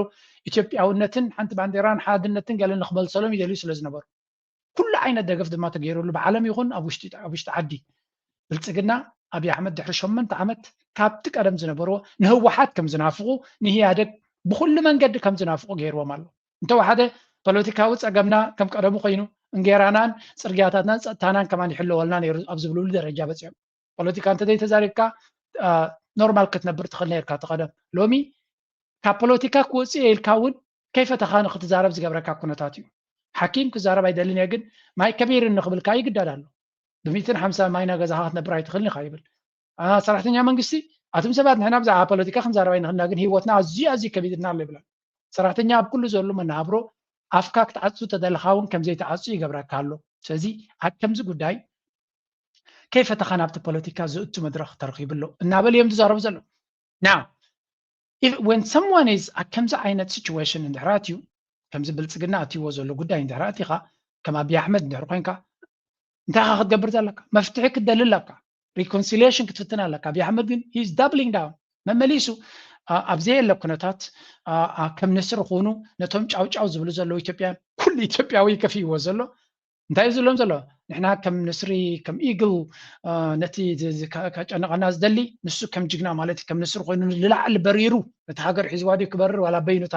ናይ ኢማራት ነፋሪት ተጠቂሙ ክበርር ንላዕሊ መስኮት ክወጥቅዮም ይብላ ኣሎ ወስኻዳ ነፋሪት ኣላ ትከላዕላ ክትከይድ ትኽእል ሰብ ግን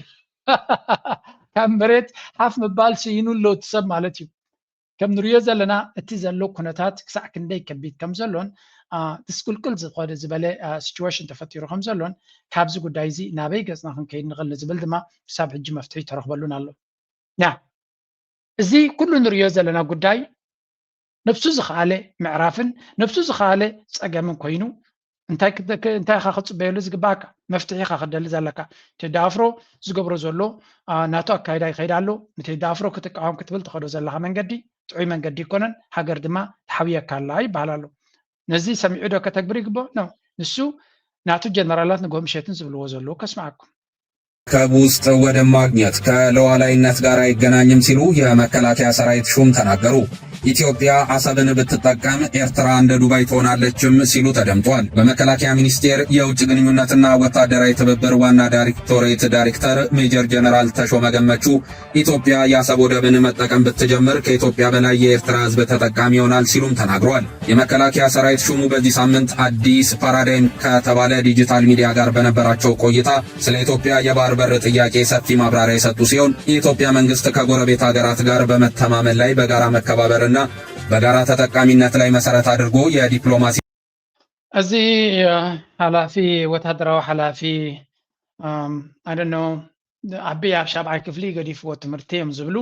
ድሕሪኡ ናበይ ከም ዝኸደ ከይተፈልጠ ግን ዶክተር እዩ ዝበሃል እዚ እውን ምናልባት ኣብ ሻድሻይ ክፍሊ ሓምሻይ ክፍሊ ገዲፍዎ ኣይንፈልጥን ኢና እንተዋሓደ ብጂኦግራፍ ክንሪኦ ከለና እንታይ ዝብል ዘሎ ቅድሚ ሕጂ ሞሮኮ ነተን ኣብ ጎረባብታ ዘላ ንምዕራብ ሰሃራ ኣብ ደገ ባሕሪ ትባያ ብናፃ ይብል ነይሩ ምዕራብ ሰሃራ ድማ ዓበ ባሕሪ ዘለዎ እዩ እዚ ኣይደኖ ኣብ ርእሱ እንታይ ዓይነት ጂኦግራፊ ዘለዎ ካልእ ግዜ ድማ ንሕና ላንድ ሎክ ደይኮናሲ ኦሽን ሊንክ ዲና ኢሉ ንሶማልያ ውሒጥ ድዩ ከምኡ ክኸውን ኦሽን ሊንክ ዝተባሃለ ድማ ደሴት ተኮይንካ ኢልዎ ሃይለ ደደቢት ማለት እዩ ደሴት ኮይንካ ኣብ ማእከል ውቅያኖስ ትነብር ተኮይንካ እዩ በዚ ንሪኦ ዘለና እዚ ሰብ እዚ ካብ ኩንነት ዝረሓቐ መራሒ ምዃኑ ፈሊጥና ኣለና ሕጂ ድማ ኤርትራ ኢትዮጵያ ዓሰብ ተተጠቂማሲ ኤርትራ ዱባይ ክትከውን ትኽእል እያ ይብላ ኣሎ ጀስት እታ ዘረባ ናቱ ጥራይ ዱባይ ከተማ እዩ ኤርትራ ሃገር እዩ ፈርሂም ነዚ ሰብ እዚ ኖርማል እዩ he cannot differentiate the two ፈላሊ ክሪኦ ይክእልኒ ዓሰብ ከተማ እዩ ዓሰብ ዱባይ ትኸውን ክትብል ትኽእል ኢኻ ኤርትራ ግን ሃገር እዩ ሓሶት ምዃኑ ድማ እንታይ ትፈልጥ ጅቡቲ ዳ ዱባይ ዳይ ትኸውን ቅድሚና ብዓሰብ ምኻትካ ጅቡቲ እንድያ 995 ወደብና ቦ ንጥቀም ኣለና ምሽ ብል ኣለኻ then if that is the case ጅቡቲ ዳ ዱባይ ዳይ ትኸውን እቲ ዘለኩም ገንዘብ ኣለና ማዕት ገንዘብ ኢንቨስት ክንገብርና ትብሎ ዘሎ ኣብ ጅቡቲ ኢንቨስት ኣይትገብሩ ኣብኡ ዳይ ትጥቀሙ ኣለኹን ኣብ ደገ ባሕሪ what is stopping you from that መልሲ የለን ሓሶት ስለ ዝኾነ ደይብልካ ክትልምና ዋዓልካ ከለኻ ድሮቲ ናይ ዴት ሪስትራክቸሪንግ ዝበሃል ፅቡቅ ይኸደሎም የለን ናይ ዕዳ ጉዳይ ሕማቕ እዩ ዘሎ ኣብዚ እዋን እዚ ሓያል ናይ ታክስ ብራኬት ኣታትዮም ኣለዉ ኣብ ኢትዮጵያ ትመውዝ ዘለ ሃገር ስለ ዝኾነት እምበር ገንዘብ ንዘለዎ ካፒታል ንዘለዎ ሕጂ እውን ዓብይ ታክስ ኢንሰንቲቭ ከፊቶም ኣለዉ እንታይ ማለት እዩ ኢንቨስት ክትገብር ተደሊኻ ን8 ዓመት ድዩ ንክንደይ ዓመት ታክስ ኣይትኸፍልኒ ኢኻ ኢሎም ኣለዉ ሚን ንሳቶም ንዝመውት ዘሎ ሃገር ከመይ ይገብሩ ኣለዉ ግን ከምኡ ዓይነት ሲስተም ኣብ ካልኦት ሃገራት ኣሎ እዩ ታክስ ብራኬትስ ጌርካ ወይ እውን ታክስ ፍሪ ታክስ ኤግዘምፕሽንስ ንግዚኡ ኢንቨስተር ካእትወካ ተደሊኻ ገንዘብ ካፒታል ትደሊ ተለኻ ኩለን ሃገራት ዝጥቀማሉ እየን ሓንቲ መስኮት ትኸፍት ኣብዚ 6 ወርሒ ወይ እውን ኣብዚ ዓመት እዚኣ ኣብዚ ሃገር እዚ ከምዚ ዓይነት ካፒታል ኣብዚ ዓውዲ እዚ ዓውዲ እውን ትፈሊኻ ኢንቨስት ንዝገበረ ንዝመፅእ 7 ዓመት ወይ እውን 10 ዓመት ታክስ ኣይከፍልኒ ስለምንታይ 10 ዓመት ትብል ምክንያቱ ፋብሪካ ክኸፍተልካ ኢኻ ትደልዮ ሰብ 6 ወርሒ ተልካ ከይሰርሐ ድዩ ክመልሶ ስለዚ ፋብሪካ ተኸፊቱ ትካል ክኸፍተልካ ስለዝኾነ ንሱ ንግደፎ ተሓሳብ ሕማቕ ኣይኮነን ተግባራቶም ግን ኩሉ ረሳሕ እዩ እዚ ሕጂ እንታይ ይብላ ኣሎ ኣብ ደገ ባሕሪ ረኺባ ዓሰብ እንተሂብናዮምሲ ኤርትራ እንታይ ክትከውን የብለና ኣሎ ዱባይ ክትከውን ትኽእል የብለና ኣሎ ኢሉዥን ውተታ እቶም ካልኦት ግን እዚስ ቅድሚ ሕጂ ብሓይሊ ኢሉ እዩ ናትና ነይሩ እዩ ብታሪክ ብፅሓናይ ብፖለቲካ ብፅሓናይ ብጅል ዕፍሪት ብፅሓና ኢሉ መይታ የሳ ኣብዛ ሌቴስት ቪድዮ ናይ ኣወል ስዒድ ኣብኣ ፅቡቅ ገይሩ መሊሱሎም ኣሎ ሳብ ክንደይ እዛ ናይ ባሕሪ ትብል ዘረባ ብእስራኤልን ኢማራትን ዝተመወለት ምዃና እቶም ካልኦት ግን እንታይ ይብሉና ኣለዉ ምንድን ነው ስለዚህ ሁሌ ተዘግተን የጂኦግራፊ እስረኛ ሆነን ነው የምንቀጥለው ወይስ በጦርነት የመያዝ እድሉ ይኖረናል? እሱም ከጠረጴዛ ውጭ አይደለም። ኢትዮጵያ ከኤርትራ ጋር በአሰብ ጉዳይ ጦርነት መክፈትም ላይጠበቅበት ይችላል። ሌላ በቂ ምክንያቶች አሉ። ኤርትራ የያዘቻቸው የወሰደቻቸው ዛሬ መሀላችን ገብታ የምታማስላቸው መዓት ነገሮች እኮ ስለዚህ እነሱን ለማስተካከል እየለመን ነው እያስለመን ነው። ስለዚህ አደጋተ ሳሌ በመሀላችን የኤርትራ ለባህይል ብዝሓዛ መቸም ኣብዚያ መኽመልሰኩም እዚ ኣብዚያ ዘሎ ሰብ ቃንም ጭምር ሳይቀር ምናልባትም አንዳንድ መጽሐፍም ላይ ስመለከት ራሱ ጦርነት የሚያዝ ዕድል ይኖረናል። እሱም ከጠረጴዛ ውጭ አይደለም። ኢትዮጵያ ከኤርትራ ጋር በአሰብ ጉዳይ ጦርነት መክፈት እጅንታዮም ዝብሉ ዘለው ሓደ ካብቶም ብዛዕባ ኤርትራ ተሪር ዘረባ ካብ ዝዘረቡ ዝበሃል ሕማቕ ዘረባ ንክዘረብ ኣብ መድረክ ደምፅዎ እዩ ጂኦግራፊካዊ እስር ቤት ኮይና ዲና ንክነብር ንዝብል ኖ ግድን ከነማልስ ኢና ነዚ ብዝኾነ ይኹን መንገዲ ብሰላማውን ብዘረባን ኤርትራን ዓሰብ እንተደረኪባትና ኣብ ጣውላ ብሓይሊ ክንወስዶ ዘኽል ኣይኮነን ቅድሚ ሕጂ እውን ኢልዎ እዩ ኣብ ኤርትራ ውግእ ምእዋጅ ማለት በቲ ሓደ ስርዓት ክትቅይር ትኽእል በቲ ድማ ኣብ ደገ ባሕርኻ ከተማልስ ትኽእል እናበለ ዝፈከረ ግዜ እውን ነይሮ ብሓንቲ እምኒ 2-3 ዑፍ ክንሃርመሉ ንኽእል ኢና እናበለ ዝተዛረበሉ እዩ ስለዚ beyond the commercial ports, the argument that port has evolved into simple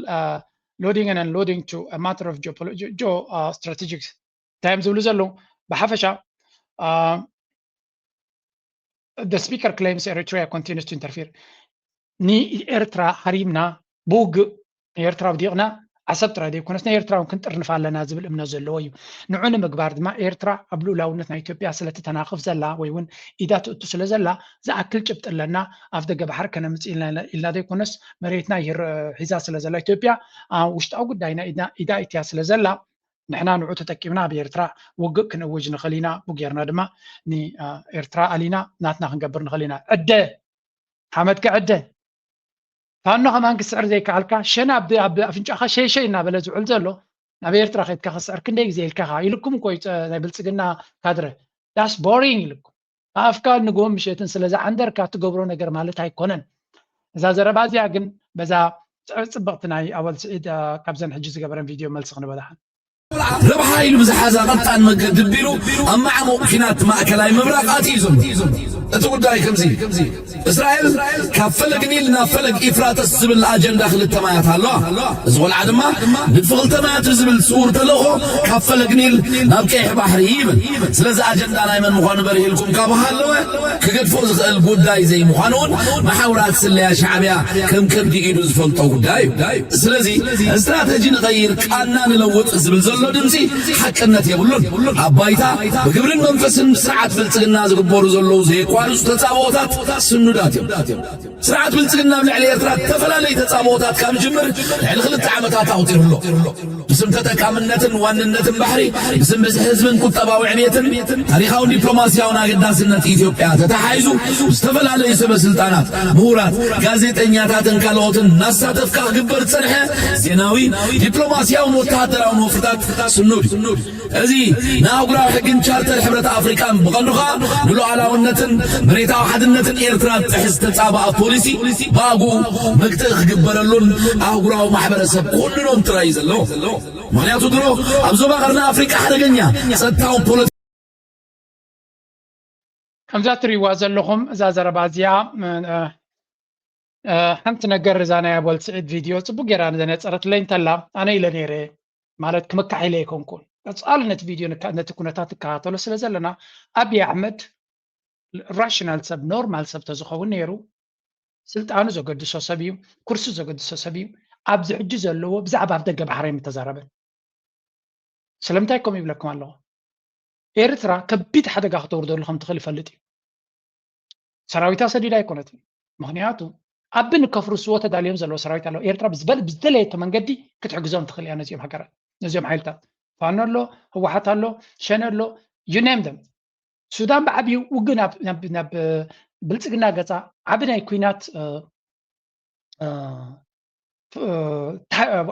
ዓብይ ኩናት ክትገብር ከም ትኽእል ድሌት ኣለዋ መሰል ኣለኒ ምክንያቱ ንልኡላውነተይ ትደፍረኒ ላ ኢትዮጵያ ስለ ትብል ዘላ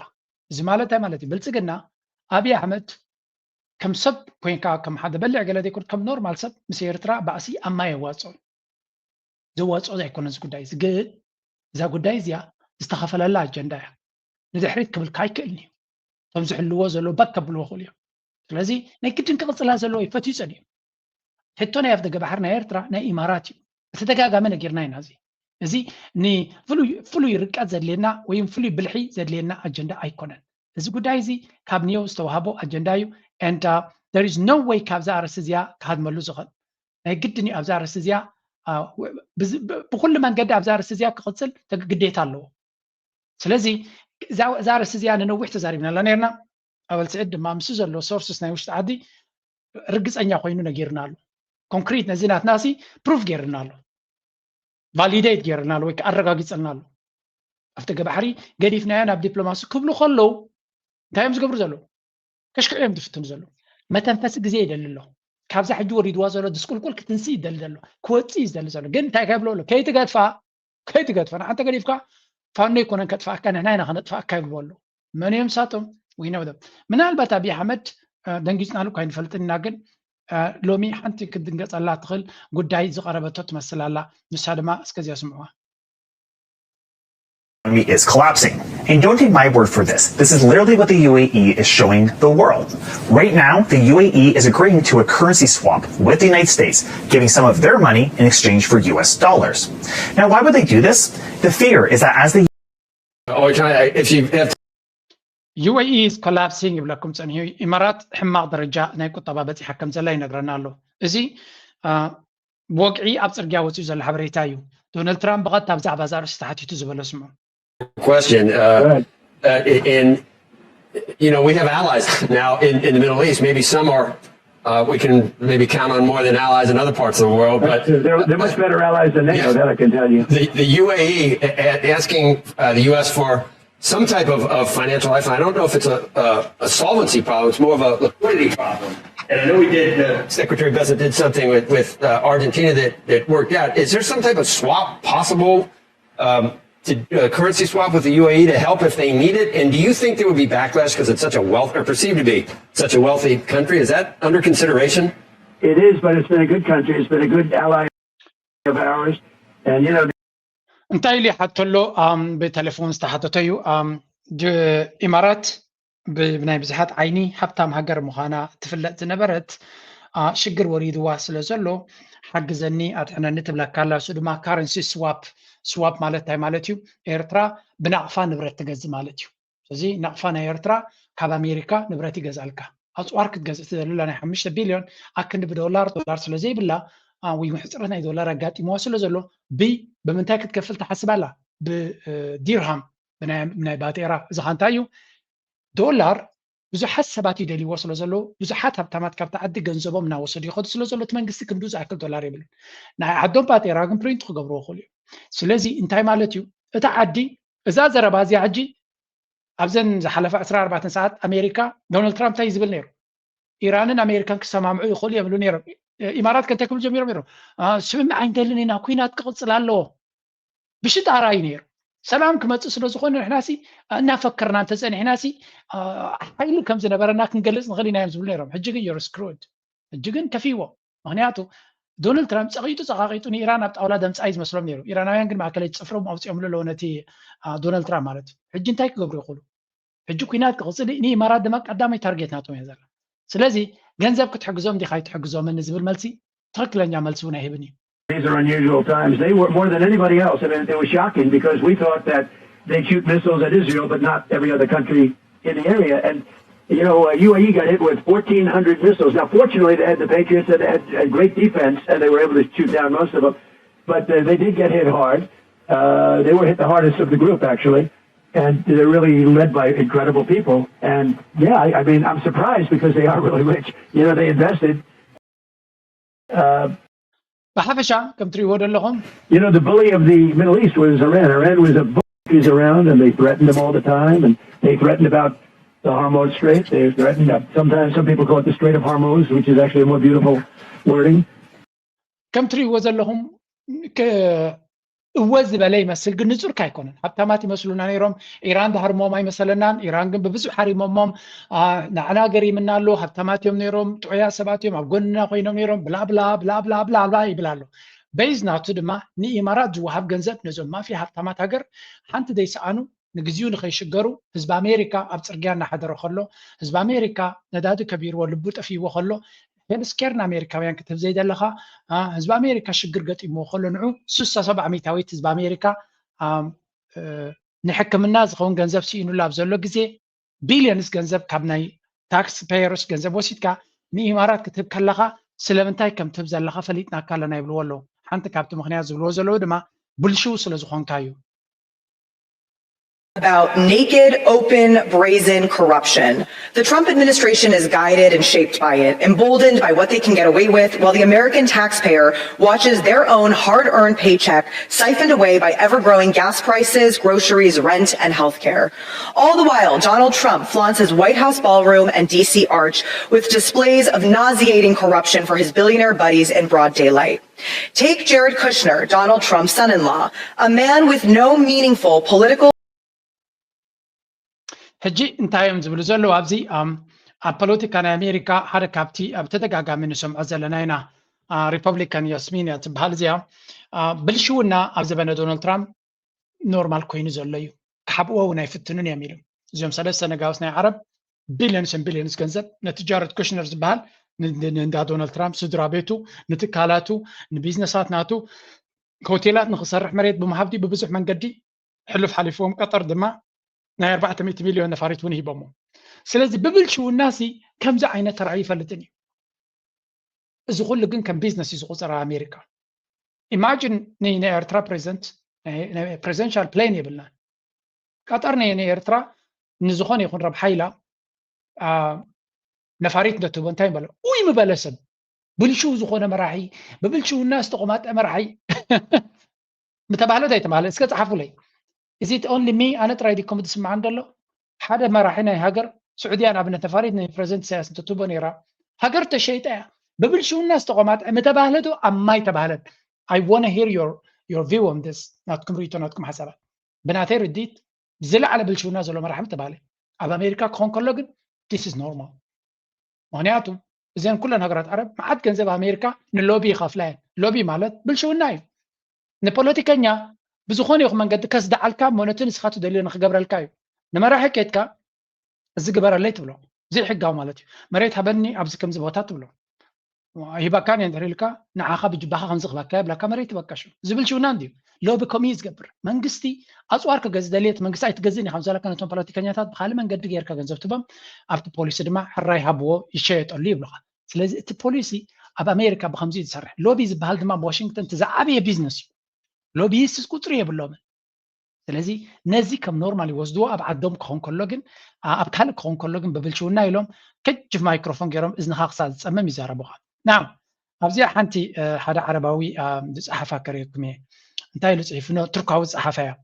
እዞም ክልተ መራሕቲ ትሪእዎም ዘለዎም ዋላ ሰለስተ እውን ክንብሎም ንኽእልና ዋላ ኩላቶም እውን ሓደ ግዜ ኣብ ታሪክ ቅድሚ ሰለስተ ወርሒ ክኸውን ይኽእል እዩ ታሪክ እዚ ቅድሚ 54 መዓልቲ ታሪክ ማለት እዩ ሃገራት ዓረብ ገንዘብ ተደሊኻ ካብ ንኣሜሪካ ንስዑድያ ወይ እውን ንቀጠር ወይ እውን ኩዌት ወይ እውን ናብ ኢማራት ምኻድ ዕሸካ ንኣሜሪካ ገንዘብ ኣይርከብን ስለዚ ገንዘብ ንትካልካ ንቢዝነስ ናትካ ከም ዓብይ ሰብ ኮይንካ ማለት እዩ ኢሎን ማስክ ካብ ናይ ጀርመን መንግስቲ ኢንቨስት ክገብረሉ ዝደሊ ንቀጠር ክኸይድ ይኽእል ኣሎ ምክንያቱ ሳቶም እዮም ኢንቨስት ዝገብሩ ኩሉ እዚ ቴክ ካምፓኒስ ኢበር ክትብል ዲኻ ፌስቡክ ክትብል ዲኻ ኣፕል ክትብል ዲኻ ጉግል ክትብል ዲኻ ቴስላ ክትብል ዲኻ ስፔስ ኤክስ ኩሎም እዞም ካምፓኒታት ትሪእዎም ዘለኹም ኦፕን ኤአይ ዝኩሉ ናይ ኤንቪዲያ ኩሉ እዚ ናይ ኣርቲፊሻል ኤአይ ካምፓኒታት ገለ ዝበሃል ንላዕሊ ደምፆም መን እዩ ናይ ኢማራት ናይ ዘን ሃገራት ዓረብ ገንዘብ እዩ እሶም እዮም ካሽ ዘለዎ ሲቲንግ ኦን ካሽ ትካል ሓዳሽ ክትመፅእ ከላ ብንእሽትኡ ከሎ ኢንቨስት ይገብሩ ዳትስ ዋይ ድማ ድህብትሙ ዘለዉ ነታ መንገዲ ፈሊጦም እዮም ነዳዲ ይሸጡ እቲ ገንዘብ ይሕዙ ነቲ ገንዘብ እንታይ ይገብሮ ኣበየ ዕድል ናይ ቢዝነስ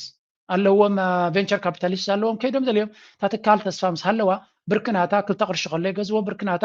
200 ምስ በፅሐ ሽዑ ዝሃረምረም ትብለሉ ዳትስ ዋይ ድማ መመሊሶም ዝህብትሙ ዘሎ ብነዳዲ ጥራይ ኣይኮነን ኣብ ኣሜሪካ ኣብ ስቶክ ማርኬት ኢንቨስት ብምግባር እዮም ኣዝዮም ዝህብትሙ ናው ቀደም ከምዚ ነይሩ today things have changed ይብል ኣሎ ገንዘብ ተደሊኻ ናብኦም ኬትካ ብለቃሕ ድዩ ብበልሽውና ድዩ ብካልእ ገይሮም ገንዘብ ሂቡካ ነይሮም ሓደ ግዜ ኣለቃሕቲ እዮም ነይሮም ሎሚ እንታይ ይብሉ ኣሎ high and these countries are shifting from being dollar providers to seeking dollars once lenders they are increasingly becoming borrowers ቀደም ገንዘብ ዝህቡ ዝነበሩ ሎሚ ገንዘብ ዝልምኑ ኮይኖም ቀደም ዘለቅሑ ዝነበሩ ሎሚ ኣለቅሑና ዝብሉ ኮይኖም ኣለው some countries ቀጠር ኩዌት ኢራቅ ብፍላይ ኢራቅ እኳ ግደፎ ድሓን ቀጠርን ኩዌትን ኣብ ከቢድ ዝኾነ ሓደጋ ወዲቖም ከም ዘለዉ ይንገር ካብኦም ንላዕልን ክጠቅስ ኣይደለየ ነበር ኢማራት ያ ገንዘብ ብወቅዕን ኣሜሪካ ንዑበጃኹም ኣጥሕኑ ንትብል ዘላ ኣሜሪካ ኢማራት እያ ዘላ ኣብዝዋን እዚ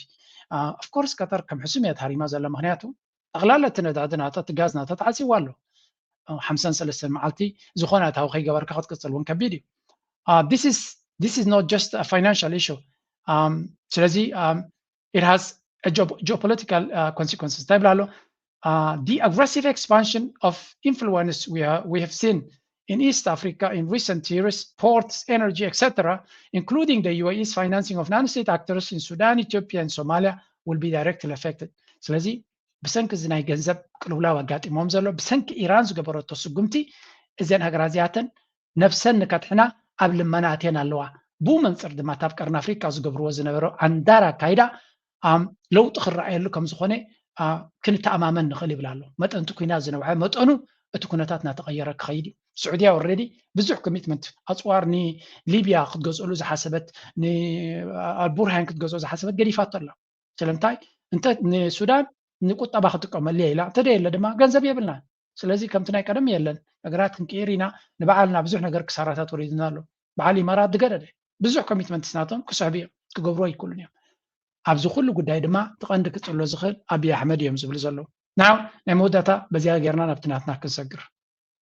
currency in exchange for US dollars, but as everyone does this at the same time, there simply won't be enough US dollars available.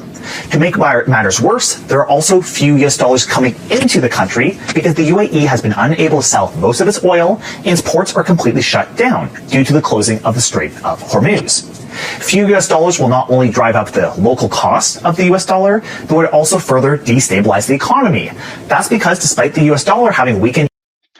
كم تري وزلهم بحبشة تكون تاك ساعة كندي كبيت كم زلهم زنو جرزلو نفسهم نمكل خالهم بزع جنزب كوتس لهم نعملنا إمارات يكون قطر ولا سعودية ديفنس سيستم ناتهم بزع مسائلات وديهم سلزلو كم بحدش كبر مسائل نفسه كف مسائل ل$1 مليون يواجهوا سلزي بزع مليونات كتفوا لهم بليونز كتفوا خلوا لهم كمون نزلوهم طبعا قتلوا نتزلوهم انفراستراكشر كحلو تقينهم كم بحدش اير ديفنس سيستم ببليونز ان بليونز كوجزلهم نعوجر كاخي كابتنا ايران درونات سوفيستيكيشن كد عند خلدو مغنياتو ابتقوم يمزلو في الامارات እዚ ጉዳይ እዚ ብዙሕ ትርጉም ክህልዎ እዩ ኣብ ቀርኒ ኣፍሪካ ድማ ዓብ ትርጉም ክህልዎ ኢና ንብል ዘለና ምናልባት ከም ኣሉታ ክረአ ዝኽእል ስዑድያ ናብ ኤርትራ ኢንቨስት ክትገብር ንሓስብ ተነርና maybe this not going to happen ምክንያቱ they have to fix their own problems ማለት እዩ ቁርብ ንኤርትራ ብኸምኡ ክፀልዋ ይኽእል ግን ኤርትራ ዘይረኸበቶ ሕጂ ክትረኽበያ እውን ክንብል ኣይንኽእል ኢና እቶም ዝረኽቡ ዝነበሩ ንዖም ንሕዘንብሎም ብልፅግና እዩ سعودية تخونه بزح إنفست قبل النيرو قطر تخونه إنفست قبل النيرو كويت تخونه إنفست قبل النيرو إمارات قرفوا كل زي بحال زنبرة كابيك مزي I don't know بخميك قدس الوية من ريبة لنا إيران قن يرترا ناس نتانا نختركب سلام نختركب عبي أسوات وغيرا كنبل نخلينا بزياك ندمان نخلينا تقول داي إنك بدك خيديو أنا دما كنت بينا بحفشة هقرات عرب كبيت زخونه فتنا قد إيمان له لعلو كله كابز قد داي زي تماهيروم يوزخونينا نولد لنا حنت زان تخدم ملكم يسكز يسمعوها ገምግሞ ተባረረ ሳይንስና ቴክኖሎጂ ተገምግሞ ተባረረ እንደ አጋጣሚ ሆኖ አባይ ፀሐዬ አስመላሽ ወልደ ስላሴ እና ስዩም መስፍን ናቸው ይሄንን ግምገማ የሚፈጽሙት ማይ ጋድ ሶስቱም በማለት በትግራይ ጦርነት ኦልሞስት በአንድ አካባቢ የተገደሉ ሰዎች ናቸው መምራት አልቻልክም ብሎ ገመገሙ መጨረሻ ላይ እንዳውም መጨረሻ ላይ እሱ የሆነ ውሸት ብዙ ውሸት ዋሸና እዞም ሰለስተ ኣብ ታሕቲ ዘለዉ ትሪእዎም ኣለኹም ናይ ትግራይ መራሕቲ ዝነበሩ ኣብ ኩናት ናይ ትግራይ ዝተኸተሉ እዮም ኣባይ ፀሓየ ከምኡውን ስዩም መስፍንን ሳልሳዮምን እዞም ሰባት እዚኣቶም ኣብዚ ዶክተር መልቂሳ ሓንቲ ኣገዳሲ ዘረባ ተዛሪቡ ኣሎ እታ ዘረባ ድማ እንታይ ትብል ቅድሚ ሕጂ ዶናልድ ኣብይ ኣሕመድ ናይ ሳይንስን ቴክኖሎጂ ክመርሕ ኣብ ዝተመረፀሉ እዩ ዝብል ዘሎ ኣብቲ እዋን እቲ ግምገማ ኣካይዶምሉ ነይሮም ስርሑ ከመይ ይሰርሕ ከም ዘሎ ስለዚ ኣብይ ኣሕመድ በቲ ዝተገበረ ግምገማ ድማ ብቁዕ ስራሕ ሰሪሑ ስለዚ ዝተፀንሐ ካብቲ ቦቱ ካብ ሚኒስትሪ ኦፍ ሳይንስ ኤንድ ቴክኖሎጂ ከም ዝስጎግ ተገይሩ ዲስሚስ ከም ዝኸውን ተገይሩ ኣብቲ ነቲ ኢቫሉዌሽን ዝገበሩ ነቲ ሚኒስትሪ ስራሓቱ እዮም ግምገማ ገይሮም ውሳነ ዝወሰዱ መን እዮም ነይሮም ኣባይ ፀሓየ ኣስመላሽ ወልደ ጊዮርጊስን ስዩም መስፍንን እዮም ነይሮም ሰለስቲኦም ኣብ ሓደ ቦታ እዮም ተቐቲሎም ኣብቲ ኩናት እንታይ ከኽብሉና ጀሚሮም እቶም ናይ ብልፅግና ካድሬታት ሻዕብያ ይፀልኦም ነይሩ ኢሎም ኣሚን ሻዕብያ ንህወሓት ይፀሊ ነይሩ ብፍሉይ ንዓታቶም ፀላሉ ምክንያት ኣይነበሩ ንዓታቶም ብፍሉይ ቂምታ ዝነበረ ሰብ ግን ይነግረና ኣሎ ኣብ ቀረባ ናይ ዶናልድ ትራምፕ ዝነበረ ዶክተር መልኪሳ ዶናልድ ትራምፕ ንኣብይ ኣሕመድ ሶሪ ብቀረባ ዝፈልጦ ዝነበረ ቅድሚ ናብ ስልጣን ምድያቡ ይፈልጦ ነይሩ ኣብ ስልጣን ምስ ደየበ እውን ኣብቶም ካቢነ ናቱ ዝነበረ እዩ ስለዚ እንታይ ዝብል ዘሎ እዞም ኣብ ልዕሊ ተጋሩ ዝሓስቦ ዝነበረ ናይ ኣብይ ኣሕመድ ብዙሕ ግዜ ዘውፅአ ሓበሬታ ዘውፅእ ዘሎ ሰብ እዚ ልዕሊ ኩሉ ግን ንመን እዩ ዝነግሮ ዘሎ ነቲ ቴድሮስ ዝበሃል ሓደ ካብቶም ብደም ዳርጋ ኣብ ልዕሊ ኤርትራ ፍሉይ ፅልእ ዘሎ ኣብ ልዕሊ ሻዕብያ ፍሉይ ፅልእ ዘሎ ሰብ እዩ እዞም መራሕትካ ዝቐተሎም ክቐትሎም ሲ መን ቀቲሎም ኩለካ ይክልኒ ግን ኣብ ቂምታ ሒዙሎም ዝነበረ መን ከም ዝኾነ ግን ብንጹር ይነግረካ ኣለዎ ይብሎ ኣሎ ስለዚ reasons of dismissal ስለምንታይ ከሰጊጎማ the evaluators concluded that Abiy was unfit for leadership ነዛ ትካል እዚኣ ነዛ ሚኒስትር ኦፍ ሳይንስ ኤንድ ቴክኖሎጂ ንክመርሓ ብቅዓት ከም ዘይብሉ ፀሊኦም መገለ ይኮኑ ስለዚ he was unfit for leadership ኢሎም ንሓንቲ ትካል እውን ክመርሕ ዘይከኣለ ምዃኑ even at a district level and reportedly cited his dishonesty as a factor ስለዚ السب زي ولا فتحت وايد الرجال كمان راح يكون العلو كله دم حسوتنا دم بفلوي تتقيس بلالو على مريم دسالي أو نيريو following the evaluators recommendations the prime minister هاي مريم دسالي officially dismissed أبي سلزي تم سلسته كسجوا قال لهم زلوا هاي مريم دما سجوا خابت سرعتي قد ما أبي زنبرة prime minister مالتي fate of the evaluators all three evaluators were killed in a similar manner and in the same general area during the Tigray war. سلستيم لما بحد عينة قتاتلا أب حد بوتا كم استقتلوا يزنقر. Suggested connections the speaker imply a potential connection between the evaluators' past actions against Abiy and their eventual deaths. ስለዚህ سلستيم قتاتلوا من مغنيات كقتلهم زغل مغنيات كم زنبرن أنا تكون تدمع بسبب من قدي جليس والله. ስለዚህ كتأمنوا وديهم ما تأمنهم أي تأمنوا نباهاتكم يقطفوا من البعد كابز تبقيسي مثلا زباشاي ناي شعب برايم مينستر زبالوس كسمعوا መሪያውና ትልቁ ድጋፌ ጸሎት ነው። እኔ አሁንም ደጋግሜ እላለሁ ይሄ ጉዳይ መለኮታዊ ጣልቃ ገብነት ያለው ነገር ነው ብዬ አምናለሁ። አሁን ጊዜ አለኝ፣ ጤና አለኝ። ስለዚህ በደንብ መመለከት እችላለሁ እና ደግሞ በተከታታይና በማይቋረጥ ሁኔታ ማድረግ እችላለሁ። እዚህ ቀደም ዝነበረ ፕራይም ሚኒስተር ሃይለ ማርያም እዩ ናው ብርግጽ ፍርዲ ዝበሃል የብለይ ግን እቲ ዘረባ ናቱኻ ክንኣልዮ ክንክል ኣለና ንኣብይ ኣሕመድ ሲ ብመለኮታዊ ሓይሊ ከም ዝመፀ ኢለ ዝኣምን ይብሎ ኣሎ ኣምላኽ ምትእትታው ገይሩ ከም ዘምፅኦ ደኣምን ኢሉ ክነግረና ይፍትና ኣሎ ኣሚን ናይ መንፈስ ናይ ዲያብሎስ ዘይኮይኑ መንፈስ ናይ ኣምላኽ ከም ዘይኮነ ርግፀኛታት ኮይና ኣለና የዲቫይን ኢንተርቬንሽኑ መቀጠለበስ ይሄ ለውጥ እንዳይቀለበስ ያ የዲቫይን ኢንተርቬንሽኑ መቀጠል አለበት ብዬ አምናለሁ። በዚህ እደግፋለሁ። ከም ትሪእዎ ዘለኹም ብጸሎት ክትሓባበር ይብል ነይሩ ምፅላይ ናብ ኣምላኽ ጌጋ ኣይኮነን ግን እዚ ለውጢ እዚ መለኮታዊ ሓይሊ ዝመፅእ ሓይሊ ንኸይቅልበስ ይብል ኣሎ መቸም ጸሎትካ ድዩ ደይሰርሐ ወይስ ንዓኻ ናይ ሰይጣን ናይ ኣምላኽ መልኣኽ ዝሓደሮ ዝመሰለካ ኣብይ ኣሕመድ ናይ ዲያብሎስ መልኣኽ ከም ዝሓደሮ ወይ እውን ነታ ቀደም ዝሰጎካያ ንሳ ስለ ዝቆንጠወትካ እዩ ብዘይ ገድስ ኣብይ ኣሕመድ መለኮታዊ ሓይሊ ዘለዎ ዝነበሮን ዘለዎ መራሒ ኢልካ ክትዛረብ ንባዕሉ ትዘረባ ፀርፊ ኮይኑ ዝስማዓካ ነቲ መለኮታዊ ሓይሊ ዝብል ኣብዘይ ቦቱ ዝኣተወ ይመስል ንመለስ ኣብቲ ዝቕፅል ዘሎ ሃዲድን ፈኸራን ናይ ትግራይ ንመለስ ውድብ ስምረት ካብ ሕጊ ወፃኢ ትእዛዝ ኣቦ ወንበር ሕወሓት ዝቕበሉ ኣመራርሓ ሰራዊት ትግራይ ካብ ተሓታትነት ኣየምልጡን ክብል ኣጠንቂቑ ውድብ ዲሞክራሲያዊ ስምረት ትግራይ ሎማ ኣብ ዘውፅኦ መግለፂ ብሕጊ ዝተሰረዘ ውድብ ዝመርሖ ኣቦ ወንበር ብዝህቦ መምርሒ ተፀዊዖም ዝእከቡን ዝውስኑን ኣመራርሓ ሰራዊት ትግራይ ኣብ ትግራይ ንዝፍጠር ዝኾነ ይኹን ጥፍኣት ካብ ተሓታትነት ከም ዘየምልጡ ኣጠንቂቑ እቲ ውድብ ጉጅለ ድሕረት ክብል ዝፅውዖ ኣመራርሓ ሕወሓት ንስልጣንን ውልቃዊ ረብሓን ክብል ስምምዕ ፕሪቶርያ ብግልፂ ይፅሕስ ከም ዘሎ ህዝቢ ናብ ኩናት ዝመልስ ሓደገኛ ውሳነ ይሕልፍ ከም ዘሎን ገሊጹ ስምረት ኣብ መግለፂኡ ብሕጊ ዝተሰረዘ ውድብ ንዝመርሕ ዘሎ ቦምበር ስልጣን ከይብሉ ከሎ ኣብ ዝፅውዕ ዘሎ ኣኼባ ዝሳተፉ ዘለዎ ኣመራርሓ ሰራዊት ትግራይ ብትሪ ነቒፉ ኣሎ ኣብዚ ኩናት ናይ ትግራይ ሓደ ነገር ዝበርሐሎ እዮም ዝብሉ ንሱ ድማ ነዚ ኩሉ ኣብ ኩናት ናይ ትግራይ ካብ ኣብዚ ፖለቲካዊ ቁርቁስ ናይ ትግራይ ኣብይ ኣሕመድ ዳርጋ ሸለል ጋቢዝዎ ነቲ ናይ ትግራይ ንመን ሂብዎ ትፈልጡ ዶ? ነዚ ጌታቸው ረዳ ንጻድቃን ሂብዎ እቲ ጉዳይ ንሳቶም ክሕዘሉ ካብ ኣብ ንላዕሊ ነቲ ናይ ትግራይ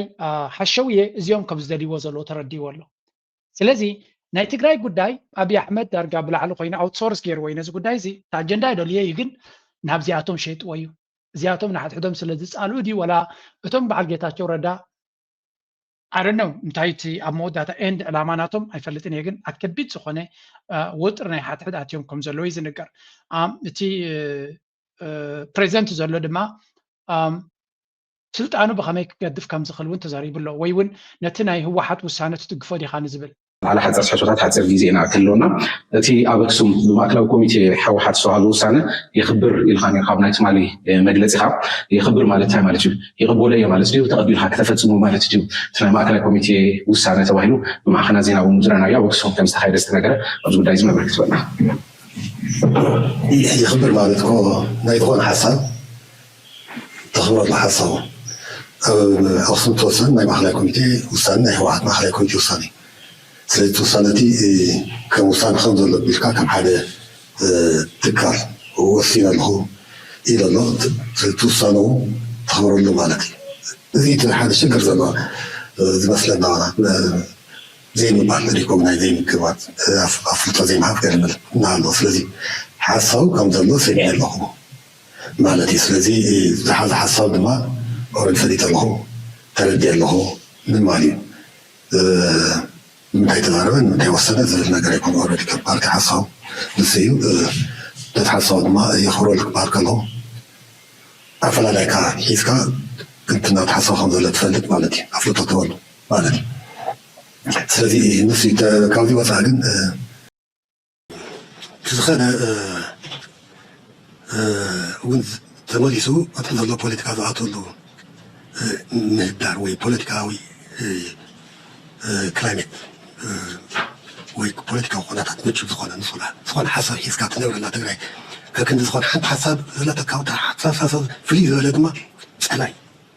ወላ ውሽጢ ማለት እዩ ወላ ውሽጢ እውን ፍልይ ዝበለ ሓሳብ መፀ ምስከለ ፀላይ እናበልካ መን ይክተርፍ መጨረሻ ፈታዊ ዝኾነ ሎሚ ፈታዊ ዝነበርካ ፅባሕ ፀላይ ይኸውን ፅባሕ ከምዚ ዝበለ ይኸውን እዚ ዝተወደበ መሪሕነት ዓርፎ ዘሎ እዩ። ከም ትሪእዎ ዘለኹም ታደሰ ወረደ ኣብ በቲ ናይ ትግራይ ወገን ወዲኦም ከም ዘለው ንመርሕነቱ ድልውነት ከም ዘይብሎምን ንሱ ድማ መጋበርያ ኮይንካ ትሰርሕ ስለ ዘለካ ሶሪ ንዓኻ ዝኸውን ነገር የብልናን ዝብል ዘረባ ኢና ንሰምዕ ዘለና ናይ ቲንክ ኣብዚ ጉዳይ እዚ ብኸመይ ክቕፅል እዩ ኣረነው ግን ብሓፈሻ ከም ንሪኦ ዘለና እቲ ጉዳይ ክብድ ዝበለ ከም ዝኾነን ካብዚኣ ናበይ ክትቅፅል እያ እታ ጉዳይ ናብ ተጋሩ ኢና ንገድፋ ንዕዑ ግን ይቕረታ ዝብልሉ ይመስለንን ካልእ ኣብዚ እውን ሓደ ፓርቲ ዝበሎ እውን ስምዕዎ ምንቅስቃስ አንጻር ረብሓ ህዝቢ ትግራይ ብሓፈሻ አንጻር ረብሓ መንእሰይ ትግራይ ድማ ብፍላይ ይንቀሳቀስ ከም ዘሎ ምንቅስቃስ መናእሰይ ትግራይ ገሊጹ እቲ ምንቅስቃስ ካብ ተግባራቱ ተቆጢቡ ህዝቢ ትግራይ መንእሰይ ትግራይ ልሂቕ ትግራይ ዝበፅሖን ይበፅሖ ዘሎ ኩለ መዳያዊ ማሕሰይትን ኣብ ምቅላል ኣስተዋፅኦ ክገብር ይግባእ ብምባል ድማ ምንቅስቃስ መናእሰይ ትግራይ ዝስዕቡ ውሳነታት ከም ዘመሓላለፈ ኣመላኺቱ ቀዳማይ እቲ ብሽም ምንቅስቃስ ደለይቲ ለውጢ ዝፅዋዕ ውዳበ ብሽም ደለይቲ ለውጢ ዝገብሮ ዘሎ ግልጽነት ዝጎደሎ ኣሳታፋይን ሓቋፋይን ዘይብሉ ናይ ዝተወሰኑ ኣካላት ምንቅስቃስ ተጠዊሉ ኩሎም ደለይቲ ለውጢ ብዝግባእ ዝሓቆፈ ምዕሩይ ውዳበ ክህሉ ፀዊዑ ካልኣይ እቲ ውዳበ ብሽም ተቃወምቲ ውድባት ዝገብሮ ዘሎ ግልጽነት ዝጎደሎ ኣሳታፋይን ሓቋፋይን ኢሉ እውን ተሓታታይነት ዘይብሉ ምንቅስቃስ ብህፁፅ ጠጠው ከቢሉ ተሓሳሲቡ ኣብ መወዳእታ ጻድቃንን ጉጅለናቱን ሓደ ካብቲ ዝዓብየ ፀገም ናይቲ ኣብ ትግራይ ዘሎ ፖለቲካ እዩ ንተጋሩ ድማ እዩ ዝምልከት ስለዚ እዚ ጉዳይ እዚ ናይ መወዳእታ በዚ ኣርእስቲ ጌርና ክንገድፋ ያለችው አርሚ 22 በጀነራል ታደሰ ወረደ ላይ ያነጣጠረ አደገኛ እንቅስቃሴ ለማድረግ ዝግጅት ማጠናቀቋን አውራምባ ታይምስ ሰምቷል። ከሰሞንኛው የአክሱም ስብሰባ በኋላ በስብሰባ ላይ የተወሰነውን ህገወጥ ውሳኔ ወደ ተግባር እንድትቀይር ተልዕኮ የተሰጣት የመጀመሪያው አርሚ ሆናለች ብለዋል የአውራምባ ታይምስ ምንጮች። ፕሪቶሪያ ፈርሰዋል፣ ለጊዜያዊ አስተዳደሩ እውቅና አንሰጥም፣ ለጊዜያዊ አስተዳደሩ የጸጥታ ድጋፍ كم تري وزلهم تميديا دي ولا تي بوليتيكا دي ولا تقلمل كل ببزر كبن دي وزقما دحزلو تقداي تدس ورده كابت بوتان خيوت سراويت ناي تግራይ وني كاتلو خمزلون امغله كمغله كباب مغاله زلا 20 كنت بعد ما بابزخونه خينقساقس تطمتو خمزلا يزنكر زلو حنت ناي مودا تبزعبا صمدو استبحلت كيرنا تراي كنسجر فار السودان إيرتران كن الزرارب ندلينا كبل حدا العلواي بعل مزح وحات أجانس فرانس بريس تزاري بلو حدا العلواي بعل مزح وحات ني AFP أب ذهبوا قال مسامحرة عفارن سودانن كمون إيرترا كن الزرارب ندلينا كبل يجلسوا أقل قلوا زينا فرنسا أبزوت وتبصاب أب تجراي تناي قدم بايتو كمل اسمه سانو أبي توبيا داق ما يجتشت كل علي خليز بالسقات كم فترة جلسوا كم تزبصاب زحبرو وحات تناي قدم بايتو كمل اسمه سانا زحلف خوينو إذا ما حدا جنيا وسانو مخان حبيرلو تزبصاب وسيخو كم زجلسوا اتنبار بايتوز تمرصلو مرصا حدا كابتوم قندي نوغ تግራይ ምክንያት ዝኾኑ ጉዳያት ክብል ኣመላኺቱ ኣብትን ዓመታት ኣብ ዝቐጸለው ገብ ውሕዱ ህይወት 600,000 ሰባት ከም ዝጠፍአ ድማ ዘኻኺሩ ኦኬ ሶሪ እንግምለስ ዛትሪ ዋዘለኹም ጽምዶ ብኢንተርናሽናል ሚዲያ ውን ክትረብ ወላ AFP ዝበሃል ናይ ፈረንሳ ተኾነ ጽምዶ ካብ ሎካል ዜና ናብ ኢንተርናሽናል ዜና ክሰግር ኣሎ ኢሉ ናብ ዝሓለፈት ናይ ኣወል ጽዕት ጽምዶ መበል 35 ኣትሪሩ ተዛሪብላ ነይሩ ስለዚ ሳውን ከማካልናቱ ክንሪያ ንኽእል ሕጂ ናብ ኬትኩም ስምዕዋታ ቪድዮ ናብዚያ ናይ ኤርትራ ክንሰግር መጀመርያ ግን ሓንቲ ቪድዮ ላብ ዘለንከነ ክዘውር ሰምዓ ዘለኹ እስከዚያ ስምዕዋ ናይ ሓዋላ ተላቂካ ብኸመይ ስራሕ ትጅምር ኢለ መደብ ምስራሕኩ ዘጋጠመኒ ክነግረኩም ኣብታ መደባን እንታይ ዝብል ስራሕ ትሳንኩም ኣብ ካምፓላ ኣለኹም ብርግጽ በማይ ታሽሓት ሰባት ስራሕ ትሲንኩም ኣብ ገዛ ትውዕሉ ብዙሓት ኣለኹም ኣነ እንታይ ኢለ መኺረ ብዙሕ መኽርታት መኺርና ኣለና እታ ቪድዮ ረኣይወኹም እንታይ ኢልና መኺርና ኣብ ዲስክሪፕሽን ክገድፈልኩም እየ ነታ ቪድዮ ረኣይወኹም ብዙሕ ኣብ ዩጋንዳ ዝቕመጥ መንእሰይ ስራሕ ክረኽበሉ ዝኽእል መንገድታት ኣብኡ ዘርዚርና ኣለና ኣብ ሓንቲ እንታይ ኢልና ምናልባት ስራሕ እንተዳ ብፍጹም ሲንኩም ኣማኢት ናይ ኤርትራውያን ቢዝነስ ኣሎ ብዚ ዩጋንዳ ኣብኡ ኸይድኩም ኣነ ስራሕ ክሰርሕ ደልየ ኣብ ገዛ ምውዓል ግን ሰልችዩኒ ወላ ብናፃ ይኹን ኣብ ትካልካ ክሰርሕ በልዎም ኤርትራውያን ኢለ ምናልባት ከም ምሰልኩሞም ክግረሙ እዮም ምክንያቱ ብዙሓት ኣብ ዩጋንዳ ዘለዉ ትካል ዝውንኑ ንእሽቶ ይኹን ዓብ ትካል ዝውንኑ ኤርትራውያን ብስእነት ሰራሕተኛታት ተሳቂዮም ኣለዉ ከባይ ጀሚርካ ቮለንታሪ ክሰርሕ መበልዎም ሽዑ ቮለንታሪ ይስርሑኹም እዮም እንታይ ክብልኹም ቮለንታሪስ ሽመይ ከተኽፋኣኒ ኢኻ ወይ ከዓ እንታይ ክብሉ እዮም ከምዚ ዓይነት ሰብ ከዳ ኣለና ዲ ክብሉ እዮም ደሞዝ ገብርኩም እዮም ክጅምሩ ከለኹም ምናልባት ቮለንታሪ እንተዳ ስሪሖምኹም ኣብ ኤውሮፓን ኣብ ካናዳን ኣብ ኣሜሪካን ዘለዉ ሓደ 2-3 ካብ 4 ወርሒ ቮለንታሪ ሰርሖም ብነፃ ማለት እዩ ይሰርሖም ነትናቶም ፕሮፋይል ወይ ከዓ ነትናቶም ሽም ንምዕባይ መጀመርያ ስራሕ ከይጀመሩ ከለዉ ብነፃ ሰርሖም እዚኣ ናይ ኣኪለ ዝብላ ዘሎ ቪድዮ ናይ ክፋል ምዃና መቸም ኣብያት ክገብሩ ሰሚዐዮም ኣለኹ ነዛ ቪድዮ ጥራይ ኣነ ሰማዕኳ ግን ትኽክለኛ ዘረባ እዚኣ ኣሚና ነህጅሲ ኣብ ኡጋንዳ ሰብ ከሎ ስራሕ ብጣዕሚ ዝደሊ ይመስለኒ ነይሩ ምክንያቱ ኣነ ኣብ ሱዳን ከለኹ ብእግረይ ስራሕ ንክደልሲ ዘይኣትው ቦታ ይነበረንን መጀመርያ 2007 መጀመርያ ቢለየን ሱዳን መፅየ ካብቲ ዝነበርክዎ ጅሬፍ ዝበሃል ቦታ ትዝክርዎ ትኮንኩም ናብ ከተማ ኣማራ እንታይ ዝበሃል እቲ ዓረቢ ዝበሃል ዝነበረ ብእግረይ ይኸይድ ነይረ እጂ ገለ ሰብ የጋና ኣሎ ገንዘብ ተዘይብልካ you know this انت واحد اوكي نعربي كتبصحو كما يرك خيل كتبلونيكم كساب ابي بصح نير بسيلكم تكبابي ريبورت يبصح معناته بتي رياض جلز بلو قراريس كاب تكبابي ريبورت مزبصحكا كابو باسكت وسط خلي يقول للكاي خاغل كفال سلامتايكم نقبر نير انت الكادما نبرا كبيدي نير كده سراح كتركب تخلي سراح اللي هو تعدي زبال نير قد حوالها كم زلومي نبر بسب بزح سلا زين نبر بدقه حوالها بتعمي سبد شجر نير ስለዚህ ስራሕ ካይርከብ ነይሩ ይሓካሽ ኣነ ኣጋጣሚ ሰብ ዝሕግዘኒ ብቐረባ ጓየለይ ዝኽእል ስለዚ ረኸብኩም በር ስራሕ ይርከብ ነይሩ ከም ሎሚ ይኮነን ነይሩ እንታይ ማለት እዩ ግን ስራሕ ንክትሰርሕ ኣብቲ ናይ ኤርትራውያን ትካላት ስራሕ ክሰርሕ እድል ተለካ ፕሊስ ተጠቐመሉ ኣብ ኤውሮፓ ንኣዋርሕ ብጥራዩ ክሰርሕ ትኽእል ኢኻ ኢንፋክት ኢንተርንሽፕ ኢና ንብሎ ኢንተርንሽፕ ንክትረክብ ትደልዮን ትፅዕሮን ዩኒቨርሲቲ ምስ ወዳእኻ ከቢድ እዩ መጀመርያ ዩኒቨርሲቲ ወዳ ቢልካ ስራሕ መእታዊ የለን ስለዚ ኢንተርንሽፕ ኢኻ ትደሊ ገለገለ ኢንተርንሽፕ ገንዘብ ይኸፍሉኻ ገለገለ ኢንተርንሽፕ ግን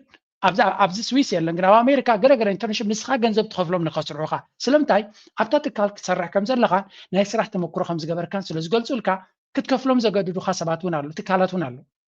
ስለዚህ እንታይ ትገብር ናይ ስራሕ ተመክሮ ንኽትረክብ መጀመርያ ኢንተርንሽፕ ይብልዎ ብጥሩይ ኢኻ ትሰርሕ ከምዛ ኣኪለ ዝብላ ዝነበረ ፅብቕቲ እያ ተዘረባ ዕድል ተረኺብኩም ተጠቐምሉ ተመክሮ ናይ ስራሕ ሒዝካ ምምፃእ ኣብ ደገ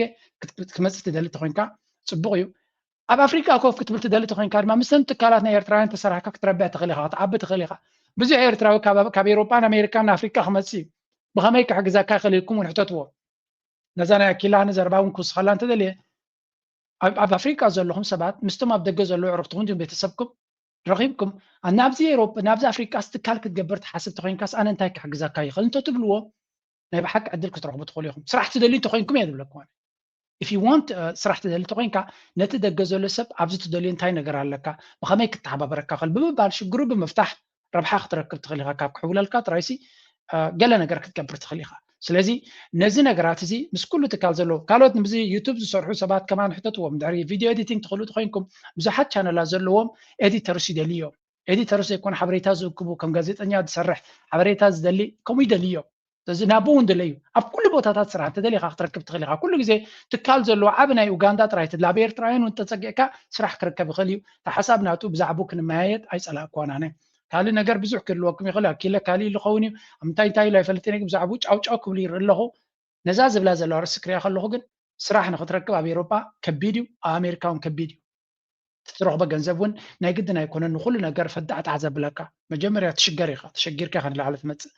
ኣፍሪካ ዘሎን ኣብ ኤውሮፓ ዘሎን ዕድላት ማዕረ ይብለኩም ኣለኹ ኣብ ኤውሮፓ ፅቡቕ ዕድላት ናይ ትምህርቲ ክህሉ ይኽእል እዩ ናይ ምምዕባል ዕድላት እውን ክህልወካ ክእል ኣብ ኣሜሪካ እውን ከምኡ ደሞዝካ ካብቲ ካልእ ኩሉ ዝሓሸ ክኸውን ይኽእል ግን ፀገማትካ ኣለዎ ሓንቲ ነገር ግን ኣላ ናይ ስራሕ ተመክሮ ኣብ ኣፍሪካ ጌርካ እንተመፂኻ ትሕግዘካ ትምህርቲ